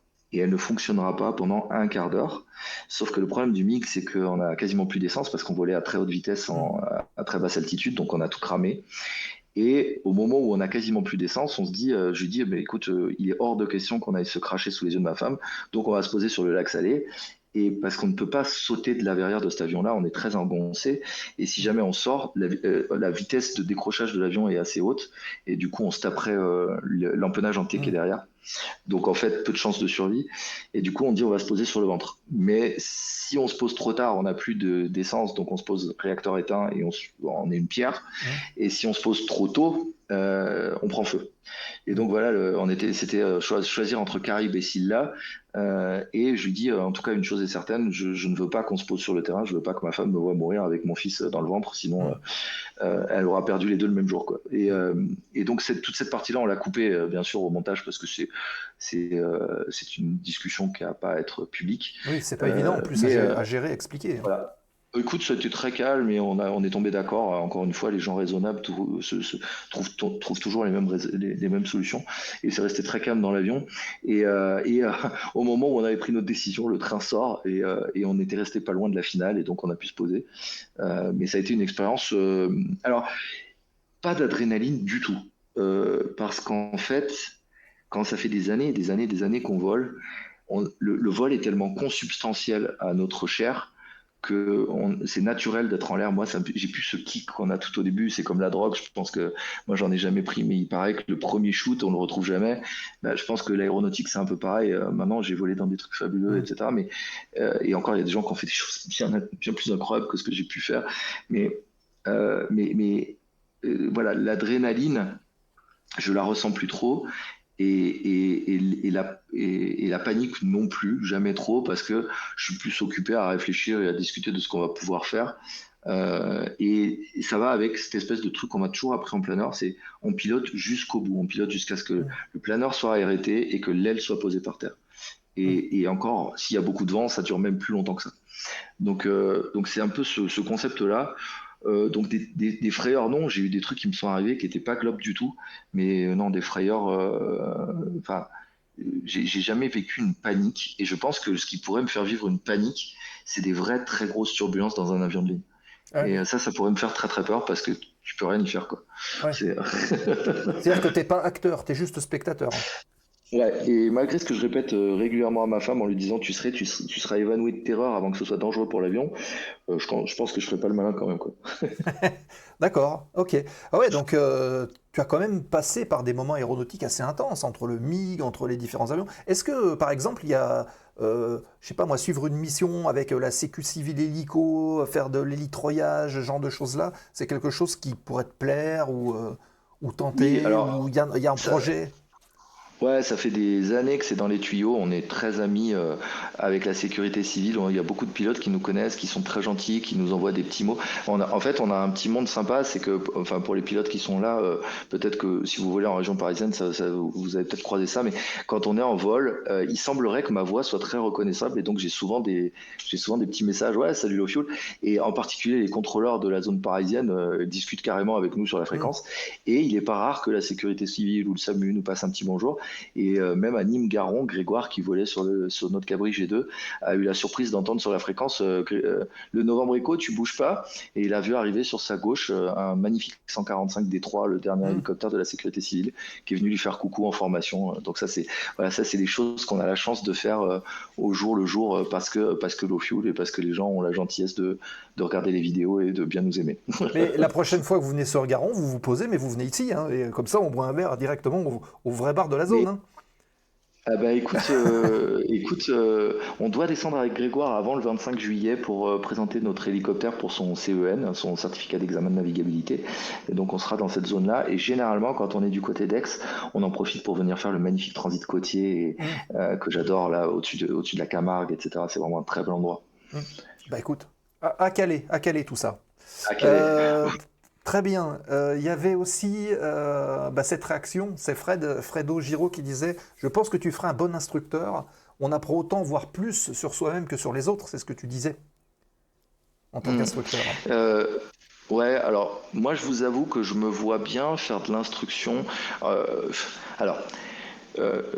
Je ne fais pas d'instruction aujourd'hui, mais il y a quelque chose que je fais déjà, et je le fais depuis maintenant, je sais pas, 1 ou 2 ans, c'est d'emmener des jeunes professionnels ou des gens qui font du mûrissement ou des gens qui sont pilotes privés, qui ont beaucoup d'heures et qui voudraient se lancer dans le voyage.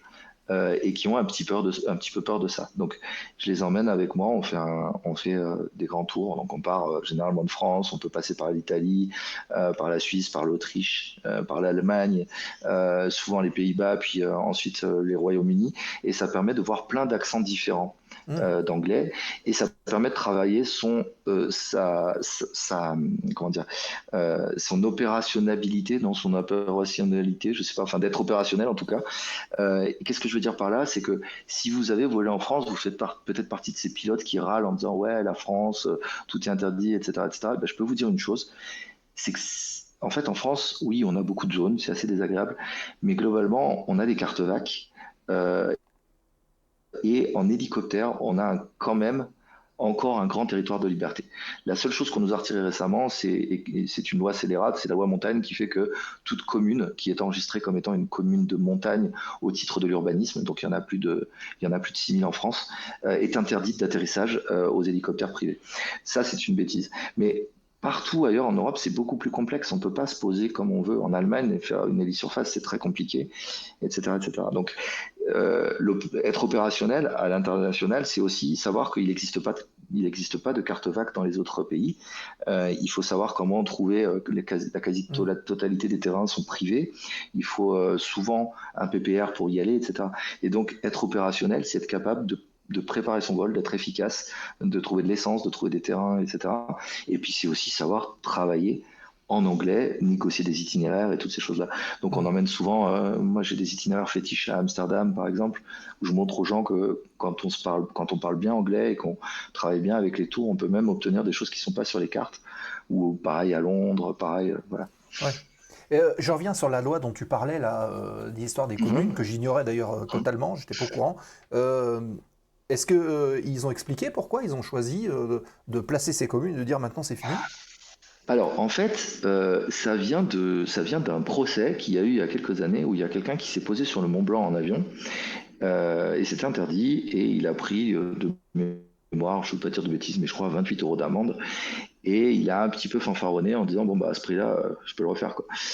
Et c'est pas tombé dans l'oreille d'un sourd, comme on dit, et donc le législateur s'est emparé du sujet et en l'absence de contre-pouvoir a décidé donc unilatéralement de dire que il fallait bien décider où on pouvait se poser et où on pouvait pas et que le plus simple c'était de choisir les communes de montagne. Donc il a pris les différents indicateurs qui existent en France, il a trouvé l'indicateur des communes de montagne urbanistiques qui n'a absolument rien à voir avec le fait qu'on soit en montagne. Il y a des plaines qui sont qui sont enregistrés en zone de montagne. Et il a dit, bah voilà, ça c'est de la montagne, on n'a pas le droit de s'y poser, point barre. Donc maintenant, cette loi est très mal rédigée, en ce sens qu'elle dit qu'il est interdit de se poser sur ce type de zone-là quand on est en vol de loisir. Or, le vol de loisir n'est défini nulle part. Il n'existe aucun arrêté du Conseil d'État qui dise que c'est qu'un vol de loisir. Dans l'AIC, dans l'AIP, on ne trouve pas de définition du vol de loisir. Donc voilà, il y a des vols à titre gratuit, et des vols à titre onéreux, et c'est tout. Même la différence entre pilote privé et pilote professionnel n'existe pas réellement, dans la mesure où un pilote privé peut faire la même chose qu'un pilote professionnel. J'ai le droit de faire du levage, j'ai le droit de larguer des parachutistes, j'ai le droit de faire des images, d'obtenir des autorisations de vol rasant, à condition de ne pas gagner d'argent en le faisant. Et donc il n'y a pas de dichotomie entre le fait d'être un pilote privé et un pilote professionnel, il y a une dichotomie entre le fait de voler commercial ou non commercial. Ouais. C'est en rien, enfin c'est comme les pilotes d'avion quelque part, c'est en rien quelque chose, comme on peut dire, de niveau technique. Ça n'a rien à voir. Non, parce que vous savez, on commence par être un professionnel avec 150 heures de vol. Pour la majorité, tous les gens qui font un pro intégré, ils sont pilotes professionnels sur le papier, mais en vérité, ils savent rien faire. Et c'est normal, c'est comme un pilote privé. D'ailleurs, à 50 heures, on sait rien faire en hélico. Et d'ailleurs, moi j'en ai 1000 et à 1000 heures, je pense qu'on sait toujours rien faire, parce que à chaque fois qu'on repousse la limite, on se rend compte de tout ce qu'on ne sait pas faire. Et à chaque fois qu'il nous arrive quelque chose de marquant, on se dit qu'est-ce que j'ignore encore qui pourrait me tuer. Et ça, c'est la question qui me taraude à chaque fois que je prends l'hélico, c'est qu'est-ce que je ne sais pas, qu'est-ce que je ne sais toujours pas qui pourrait encore me tuer. Et ça influe justement sur, on va dire, ton comportement. Est-ce que tu te sens plus consciencieux sur les visites pré-vol, sur la préparation qu'avant? Est-ce que tu te sers de chaque expérience pour le mettre au service de toi et puis peut-être de ce que tu veux transmettre? Déjà, très honnêtement, et comprenez-le bien, ce que je vais dire, on est très visible avec Low Fuel. On nous voit 2 millions de fois par mois, globalement sur l'ensemble des plateformes. Et donc, je me dis que si je fais une bêtise, si je fais quelque chose, on me rattrape pas. On dira, c'est encore l'autre empaffé qui fait le malin, et qui fait le malin tombe dans le ravin. Ça manquera pas. Quoi que j'ai fait avant, quelles que soient les lettres de noblesse que je pourrais avoir, quel que soit le message que j'ai essayé de faire passer sur la sécurité, forcément on dira, oh, l'autre débile, ça devait arriver, il s'est foutu par terre. Ouais, il y a la jalousie ça aussi, qui me motive à faire attention. Non, enfin je sais pas, non, mais bon, après on peut pas plaire à tout le monde, hein. Mais disons que il y a déjà ce truc-là, et du coup je dis souvent, quand j'arrive sur un terrain, les gens ils connaissent les images des hélicos, ils les reconnaissent, etc. Donc il y a souvent des gens qui filment, et ce que je dis souvent, je dis mon niveau d'exhibition est inversement proportionnel au nombre de spectateurs, parce que je me dis, si je me casse la figure, je préfère être arrivé comme un débutant avec mon petit stationnaire bien propre, je m'arrête, je tourne, je me pose, plutôt que de faire des l'exhib, et s'il m'arrivait quelque chose, ça ferait joli sur les vidéos, mais s'il m'arrivait quelque chose, j'aurais l'air d'un con. Ouais. Donc ça nous engage aussi à être plus prudents. Et après, il y a un autre truc, un effet que j'aime beaucoup sur la chaîne, c'est que comme on passe beaucoup de temps à écrire sur les sujets, à chercher, etc., et qu'on n'aime pas avoir l'air de con, on va au fond des sujets, et en fait tout ça nous apprend beaucoup de choses. Par exemple, quand on a fait la vidéo sur le vol de nuit, voilà, moi j'étais pilote de vol de nuit, je vole pas souvent de nuit parce que je trouve ça quand même engageant, et j'ai encore appris plein de trucs en préparant cette vidéo. Et ça, c'est un des chouettes effets de la chaîne, enfin pour nous en tout cas. Il faut aimer apprendre, c'est ça en fait. Ouais, oui, ça c'est ce qu'on dit de toute façon, c'est pareil ici, en disant à chaque fois que vous avez appris quelque chose dans l'émission, c'est que le contrat il est rempli. Il faut avoir appris quelque chose. Ouais, c'est clair. Pour nous et pour tout le monde d'ailleurs. Ok. Alors, les amis, parce que là je vois qu'il est déjà 51, je vous propose de tourner la dernière page de l'émission, ça passe très vite. Donc, la remise de gaz fort aux questions, il vous reste quelques minutes, posez-les dans le chat, vos dernières questions, et on en parle avec Corentin tout de suite. La zone aéro, remettez les gaz. Dernière question, programme à venir, vite. Ce sont les 5 dernières minutes de l'émission. Donc, n'hésitez pas à poser vos dernières questions à Corentin qui est avec nous depuis le début de cette émission. On parle de plein de choses, de la chaîne Low Fuel, on parle d'hélicoptère, et cette question aussi de Mikolo Mike qui trouve que Low Fuel mérite de décoller. Quelle stratégie pour augmenter la visibilité de la chaîne? Donc je voulais la poser cette question, mais on ouvre un petit peu plus aux différentes plateformes pour que tu nous rappelles déjà partout où on peut trouver ton contenu. Est-ce que tu orientes ton contenu en fonction des plateformes et quelle stratégie tu comptes mettre en œuvre pour continuer justement de prêcher la bonne parole sur la toile? Oh bah écoute, tu sais, nous, enfin, on est une chaîne associative, on n'a vraiment pas de stratégie, sinon on aurait probablement plus d'abonnés.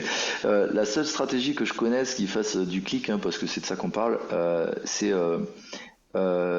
soit de faire des sujets un peu larges, du genre ouais, un jet à moins de 15 000 euros ou des trucs comme ça, soit de faire du crash en temps réel. Parce qu'en fait, ce qui fait grossir une chaîne, c'est de répondre à l'actu.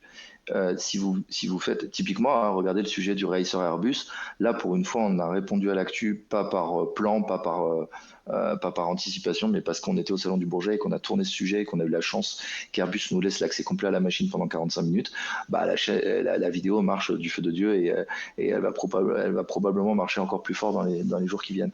Donc si on avait une stratégie, pour résumer, on répondrait à l'actu, et malheureusement, l'actu, quand elle parle d'aéronautique, elle parle de crash. Donc regardez, toutes les chaînes, quand il y a eu ce terrible crash à New York, ont immédiatement, à moins de 6 heures après, il y avait déjà des contenus. Nous, on n'en a jamais parlé parce que, et malgré le fait que je sois excessivement bien informé dessus, puisque je fais partie de plusieurs boucles qui détiennent des éléments qui sont pas du tout publics sur ces choses-là, et ben pour autant je vais pas en parler parce que je considère que c'est pas mon rôle. Donc si on avait une stratégie, on ferait ça. Notre stratégie, c'est de continuer à nous amuser. Aujourd'hui, il y a des choses plus on a la chance au Bourget d'avoir rencontré plein de gens qui nous ont proposé des partenariats. Ça aussi, ça fera probablement grossir la chaîne, mais il n'y a pas de stratégie plus que ça. On est présent sur YouTube, sur Instagram et sur Facebook. Instagram et Facebook, on présente des formats courts, ce qu'on appelle les shorts ou les reels, et sur YouTube, on fait les vidéos longues. C'est ça qu'on aime, les vidéos écrites qu'on prend le temps de faire, et puis aussi du short pour les petites choses qui méritent pas forcément un long sujet. Je reviens sur le Bourget. Le Bourget vous a ouvert des portes en termes de création de contenu. Alors le SIAE nous a invités, alors on était, je mets des guillemets, mais on était ambassadeur hélico du SIAE 2025. Ils nous ont invités, donc on avait un badge presse, ça comme on a toujours, mais effectivement on a eu l'opportunité, avec ces badges presse, on a l'opportunité d'aller un petit peu partout et de pouvoir rencontrer des gens pendant les journées professionnelles qu'on peut pas voir pendant les journées grand public. Donc ça c'était assez chouette, et merci encore au SIAE pour ça. Ok. Donc chouette expérience et à refaire, je suppose. Oui, alors on est épuisé, hein, parce que nous on a joué le jeu à fond, on a sorti beaucoup de contenu, on a voulu montrer les choses que vous verrez pas forcément dans tous les replays. Typiquement, on a montré une machine sublime, on a fait un petit short dessus, qui est un Breguet Alizé, c'est le dernier qui vole au monde. Salut Daniel. Une association de passionnés de QRS qui le présentait, et on s'est emparé de ce sujet-là. On a fait un short dessus pour présenter leur machine et faire un appel à les soutenir, parce que nous on aime le patrimoine volant et on espère qu'il le restera, quoi. On était assez sensible à ça parce qu'il était basé à Garon avant d'aller à QRS. Oui, effectivement, parce qu'il a fait partie de la flottille 6F qui était basée à Garon. Il a fini sa carrière là-bas, cet avion. Oui, c'est Dartas, il dit à refaire, mais laissez-nous reposer, s'il vous plaît. Bien sûr. Ah, mais alors attends, Dartas, ça doit être un des gars de la core team, je sais pas qui. C'est peut-être James, c'est peut-être Jules, pardon, excuse-moi. Ben, je pense que Dartas Live, c'est Jules. Sûrement parce Jules, que c'est toi. Voilà, il a dit merci Airbus pour cette opportunité avec le Racer et il y a encore des étoiles plein les yeux. Ouais, c'est très probablement lui, ou alors je pense pas que ce soit Antoine, mais ça doit être Jules. Bon. Quelques questions. Allez, on y va. Hop. Celle-ci, c'est Paul qui la pose. Où est-ce que tu volais en planeur?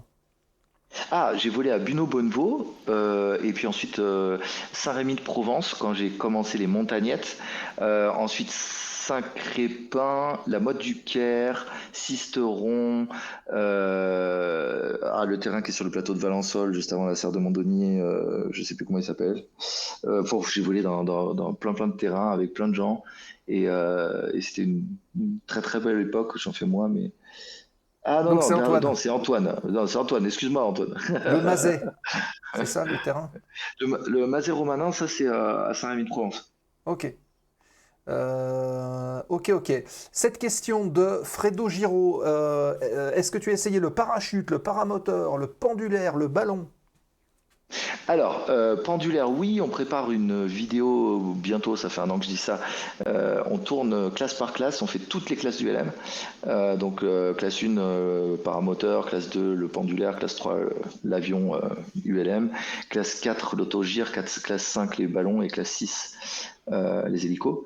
Donc, oui, j'ai testé tout ça sauf le paramoteur. Parachutisme, j'ai testé, j'ai commencé ma SOPAC, mais j'ai eu un accident assez grave et qui aujourd'hui encore, plus de 25 ans après, est toujours, fait que j'ai toujours des problèmes.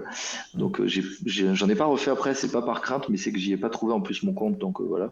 Ok, Et quoi d'autre? Parapente, j'aime beaucoup, j'en fais pas assez, mais je voudrais en faire plus. d'accord. Et Free Flight, puisqu'on est là dans ces classes, Ah là qu'est-ce là que tu là penses là. de la classe 6?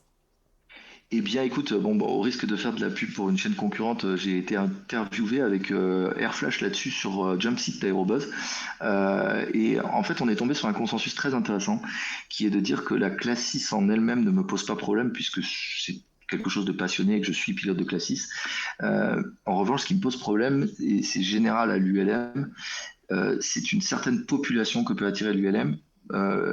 Avec qui a mal compris la promesse de l'ULM. On leur a dit c'est la liberté et ils ont entendu c'est l'anarchie. Et ce sont des gens qui vont aller chercher des formations beaucoup plus courtes parce qu'ils pensent qu'on n'a pas besoin d'être formé très longtemps, qui vont aller chercher voilà, moins de réglementation, etc., etc. Et ça, c'est une mauvaise approche parce que la classe 6 demande beaucoup plus de pertinence, beaucoup plus de précision. Ce sont des hélicoptères qui sont plus fins, qui ont moins de sécurité d'enveloppe, etc. Donc j'ai rien contre la classe 6, j'ai quelque chose contre les gens qui viennent pour de mauvaises raisons à la classe 6. Ouais, d'accord. C'est clair. Comment est-ce que tu envisages ta carrière? Continuer le logiciel, développer la chaîne en accessoires, le pilotage? Alors écoute, ma carrière à 47 ans, elle est un petit peu derrière moi. J'ai eu la chance de me faire un petit nom dans mon métier, de faire des très belles choses. C'est pas ma passion. Je dirais pas à l'antenne l'expression que j'utilise habituellement pour définir ce que je fais, mais bon, on pourrait traduire ça poliment par je suis une péripatéticienne de luxe. C'est-à-dire que c'est un métier que je fais bien. Ça veut pas dire que je l'aime énormément, mais je gagne tellement d'argent avec que je change pas. Voilà. Et donc, ma carrière, elle est comme elle est, elle n'a pas besoin de tellement de changer, ça se passe bien. Dans le monde de l'hélicoptère, je crois que j'ai envie de continuer ce qui est à l'origine de la chaîne Low Fuel. Et c'est marrant parce qu'on en parle souvent avec mon pote Grégoire, c'est ce que je lui ai dit au tout début quand on tournait les premières vidéos avec une caméra. Je lui ai dit, tu sais quoi, si un jour cette chaîne marche, elle nous permettra de faire des choses qu'on n'aurait jamais pu faire en tant que pilote privé. Juste parce que, voilà, quand on a une visibilité, bizarrement, on obtient une sorte d'autorité. Je pense pas qu'elle soit méritée, mais elle est là. Et ça te permet de faire des choses qu'on t'aurait jamais proposé de faire sinon. Et donc, j'ai l'intention de continuer ça parce que j'ai envie de faire plus de choses encore. Voilà, donc ça promet de belles choses encore. On peut être optimiste. J'espère en tout cas. Bon, vous le souhaitez. Oh, le jour tombe. Le jour tombe, je suis désolé pour la lumière. Non, mais il n'y a pas de souci. De toute façon, on arrive en fin d'émission. Donc, pas de problème. Pas une question, mais go pour ton rêve du tour du monde. Je te file mon PEL, 300 balles. Bon, voilà, c'est Nicolo Mike. C'est le geste qui compte. Allez, go, il y a quelques restos d'assurés. En vrai, je trouve ça vraiment adorable. Malheureusement, aujourd'hui, pour moi, le tour du monde n'est pas un problème d'argent. C'est un problème faudrait que tu appelles Poutine et que tu lui dises d'arrêter ses conneries. Qu'on puisse retrouver des relations normales entre la France et la Russie et qu'on puisse à nouveau passer en VFR. Voilà, faut déjà avoir une voix qui porte quand même. C'est vital. Ouais. En tout cas, ça serait un super sujet pour Low Fuel et puis voir un petit peu découvrir le monde à vos côtés. Ça serait bien. mais tellement. Et puis notre. Si vous voulez vous amuser, vous pouvez chercher. Le site est en ligne encore. Il s'appelle Skytrek. Je vais vous envoyer le lien. Et dessus, il y a il y a la description de tout ce qu'on avait préparé. Ce sont toutes les étapes qu'on avait prévues. Skytrek. Oh, il y a quelqu'un qui a piqué le nom, c'est marrant. Je crois qu'il y a Vincent qui posait cette question tout à l'heure. Il demandait si dans Flight Sim 2024, je crois, le gimbal dont tu parlais, c'était bien celui-là, c'était le même?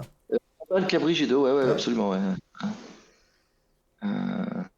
Et bah écoutez, je ne trouve plus. Peut-être que je l'ai mis hors ligne, je sais pas. Donc on peut peut-être le Il y avait, simuler, le tour du monde, déjà sous Flight Sim 2024. Ah, ça sera pas tout à fait pareil, mais bon. ouais. Alors bizarrement, et dans tous les domaines de la vie, la simulation, c'est pas trop mon truc. Et j'ai jamais réussi à y trouver mon compte. En revanche, on a interviewé les gens d'une équipe qui reproduit la patrouille de France en simulation, qui s'appelle les Falcon. Falcon Furious? Falcon Furious, merci. Et j'ai été absolument sidéré de ce qu'ils font. C'est-à-dire qu'en fait, la précision de leur formation, ils sont vraiment en mode de pilotage manuel. Et moi, je serais bien incapable de faire ce qu'ils font. C'est fascinant. Et on a fait une petite interview en short. Vous pouvez la trouver sur toutes les chaînes. Si ça vous amuse de voir ce qu'ils font, c'est assez impressionnant. Tu as fait aussi Tao et Judy avec leur système Fly and Fight? Ils étaient sur Ah le non, ça salon. me dit rien, ça. Ils étaient sur le salon et ils proposaient justement, je crois que c'est du combat aérien, un peu en réseau avec des lunettes virtuelles et tout ça. Mais je t'avoue que des fois, je suis un peu saisi quand je vois le matériel que les gens ont chez eux. Et je me dis, avec ça, ils auraient pu se payer un peu PL, quoi. Oui, c'est vrai. Alors après, moi, je suis absolument conscient de l'immense chance que j'ai de pouvoir prendre un hélico. Jusqu'à peu, l'un de mes hélicos était ici les Moulineaux et c'était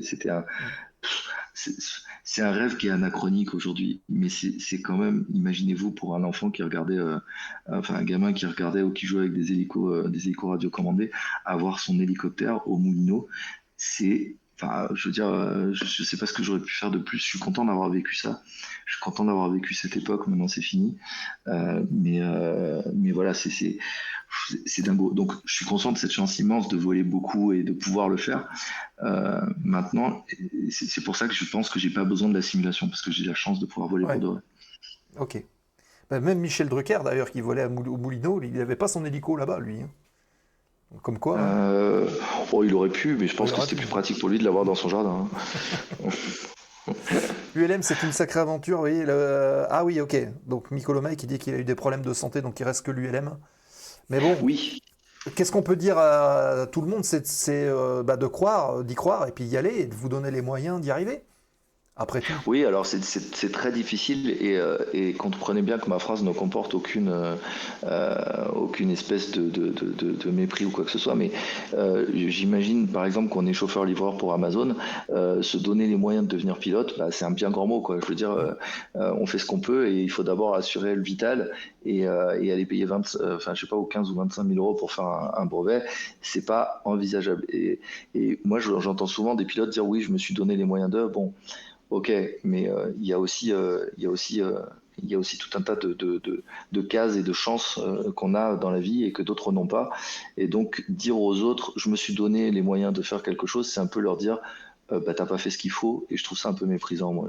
Donc, je dis, c'est terrible, malheureusement, tout le monde ne peut pas voler et tout le monde ne pourra pas le faire. Mais c'est pour ça que dès que je peux, dès que j'ai une place libre, on fait les recoins, on dit aux gens venez, on vous embarque. Et si vous êtes dans des si vous êtes dans des aéroclubs autour de Paris, vous nous avez souvent vu, je pense, rentrer dans l'aéroclub, dire est-ce qu'il y a quelqu'un qui veut faire de l'hélico, on rentre à Paris à vide.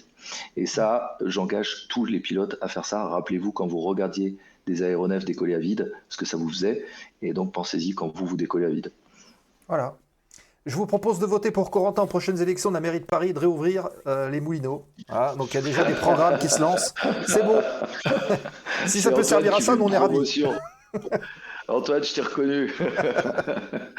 Bon, en tout cas, Corentin, merci beaucoup d'être venu nous parler de la chaîne, de tes activités, de t'être ouvert comme ça. C'était super sympa. J'ai bien aimé. Écoute, bon moment. Merci à toi de m'avoir reçu et puis au plaisir de se rencontrer en vrai puisqu'on l'a jamais fait.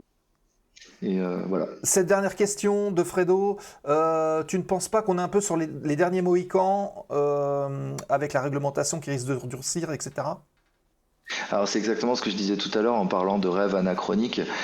Aujourd'hui, je n'espère qu'une seule chose, c'est que mon fils se tournera vers quelque chose d'autre que l'aéronautique pour deux raisons. La première, c'est que ça va devenir compliqué à faire, et la deuxième, c'est qu'objectivement, si on ne fait pas de dissonance cognitive, elle fait partie du problème comme toutes les autres activités humaines, et qu'elle ne porte ni plus ni moins de responsabilité, et que donc moi je vis un hiatus, hein, je vais porter mon petit compost à 100 mètres à côté du marché, je trie mon papier, je me déplace tout le temps à vélo, pas forcément par conviction, mais parce que c'est pratique aussi, et voilà, et je fais de l'hélicoptère, et oui, c'est une abomination écologique, et les gens qui vous disent le contraire sont des menteurs, et c'est très très difficile aujourd'hui pour des pilotes d'entretenir ce hiatus, et donc il y en a beaucoup qui versent dans le climato-scepticisme, dans le négationnisme, etc.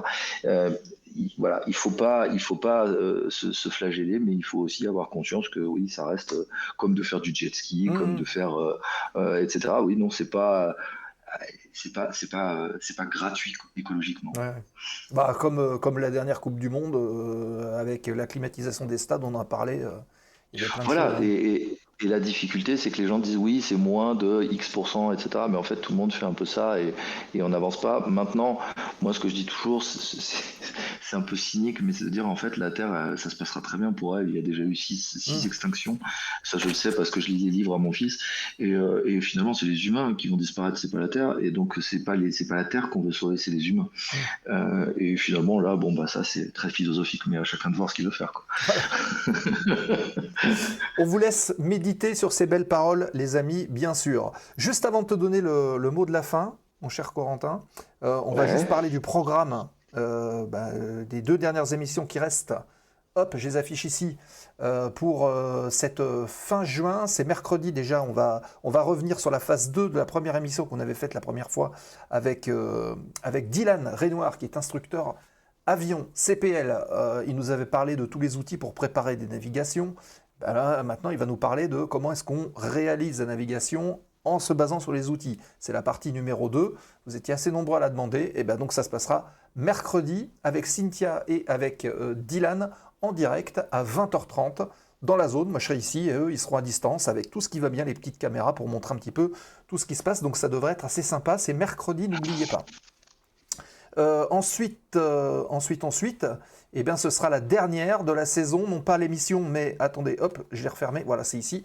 Non pas la dernière de l'émission, mais plutôt le Push to Talk, la libre antenne de la zone aéro. Donc, on vous ouvre l'antenne à toutes celles et ceux qui veulent venir partager.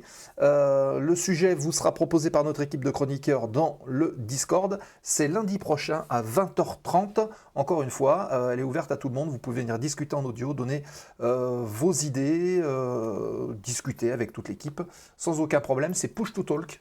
Donc n'hésitez pas à venir nous rejoindre. Voilà, vous avez toutes les infos. Hop! Voilà, on retrouve tout de suite Corentin. Alors voilà, c'est bon, c'est revenu pour le mot de la fin. Donc moi, je te remercie encore une fois de t'être rendu disponible malgré un emploi du temps très chargé avec le Bourget, avec le travail, avec tout ça. Donc merci à toi, merci pour le partage. Et puis longue vie à Low Fuel, avec plein de vidéos encore. Bah écoute, merci beaucoup, c'était très gentil de me recevoir, et c'était avec plaisir, évidemment. Eh bien, à très bientôt, et puis un de ces jours peut-être ici au bar, si vous vous posez du côté de Garon, on va organiser ça, faut qu'on le fasse en off. Avec plaisir. Les amis, alors pour celles et ceux qui sont abonnés, je vous rappelle que vous pouvez bénéficier du replay dès maintenant pour 14 jours sur Twitch. Et puis pour tous les autres, ce sera à J+15 sur YouTube comme d'habitude. N'hésitez pas à commenter, dire ce que vous en avez pensé, donner des idées de sujets, d'amélioration, on prend tout. On écoute, on essaie d'aligner tout ça avec vos attentes, évidemment. On est là pour, encore une fois, échanger autour de nos passions communes. C'est comme ça que ça marche. Je vous rappelle également que vous avez les versions audio qui existent grâce à notre ami Julot, les podcasts de la zone aéro. Donc les émissions en audio, vous pouvez les récupérer sur toutes les bonnes plateformes, et elles sont nombreuses. La partie Discord pour continuer d'échanger entre nous, et où vous pouvez échanger entre vous également sur Discord. La partie Patreon et Hello Asso aussi, si vous voulez soutenir le travail de la zone sans aucun problème. On vous en remercie évidemment, et restez avec nous puisque dans quelques instants on va basculer sur une autre chaîne. C'est le raid du soir, donc postez les petits pictos que Julot va poster dans le chat. N'hésitez pas à le faire. Et comme ça, il y a des petits pictos de partout là qui vont être diffusés sur les chaînes chez qui on arrive. Merci. Ah, on salue Lolo Radar qui était là, qui fait aussi du contrôle aérien en ligne.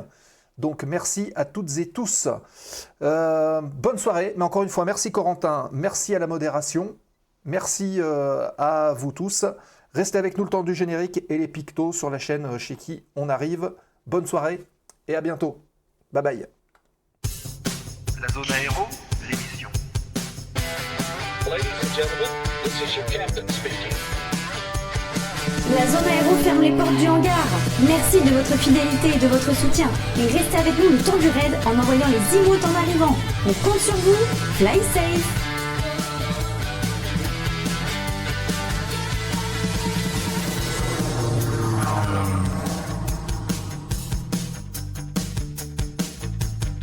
La zone aéro,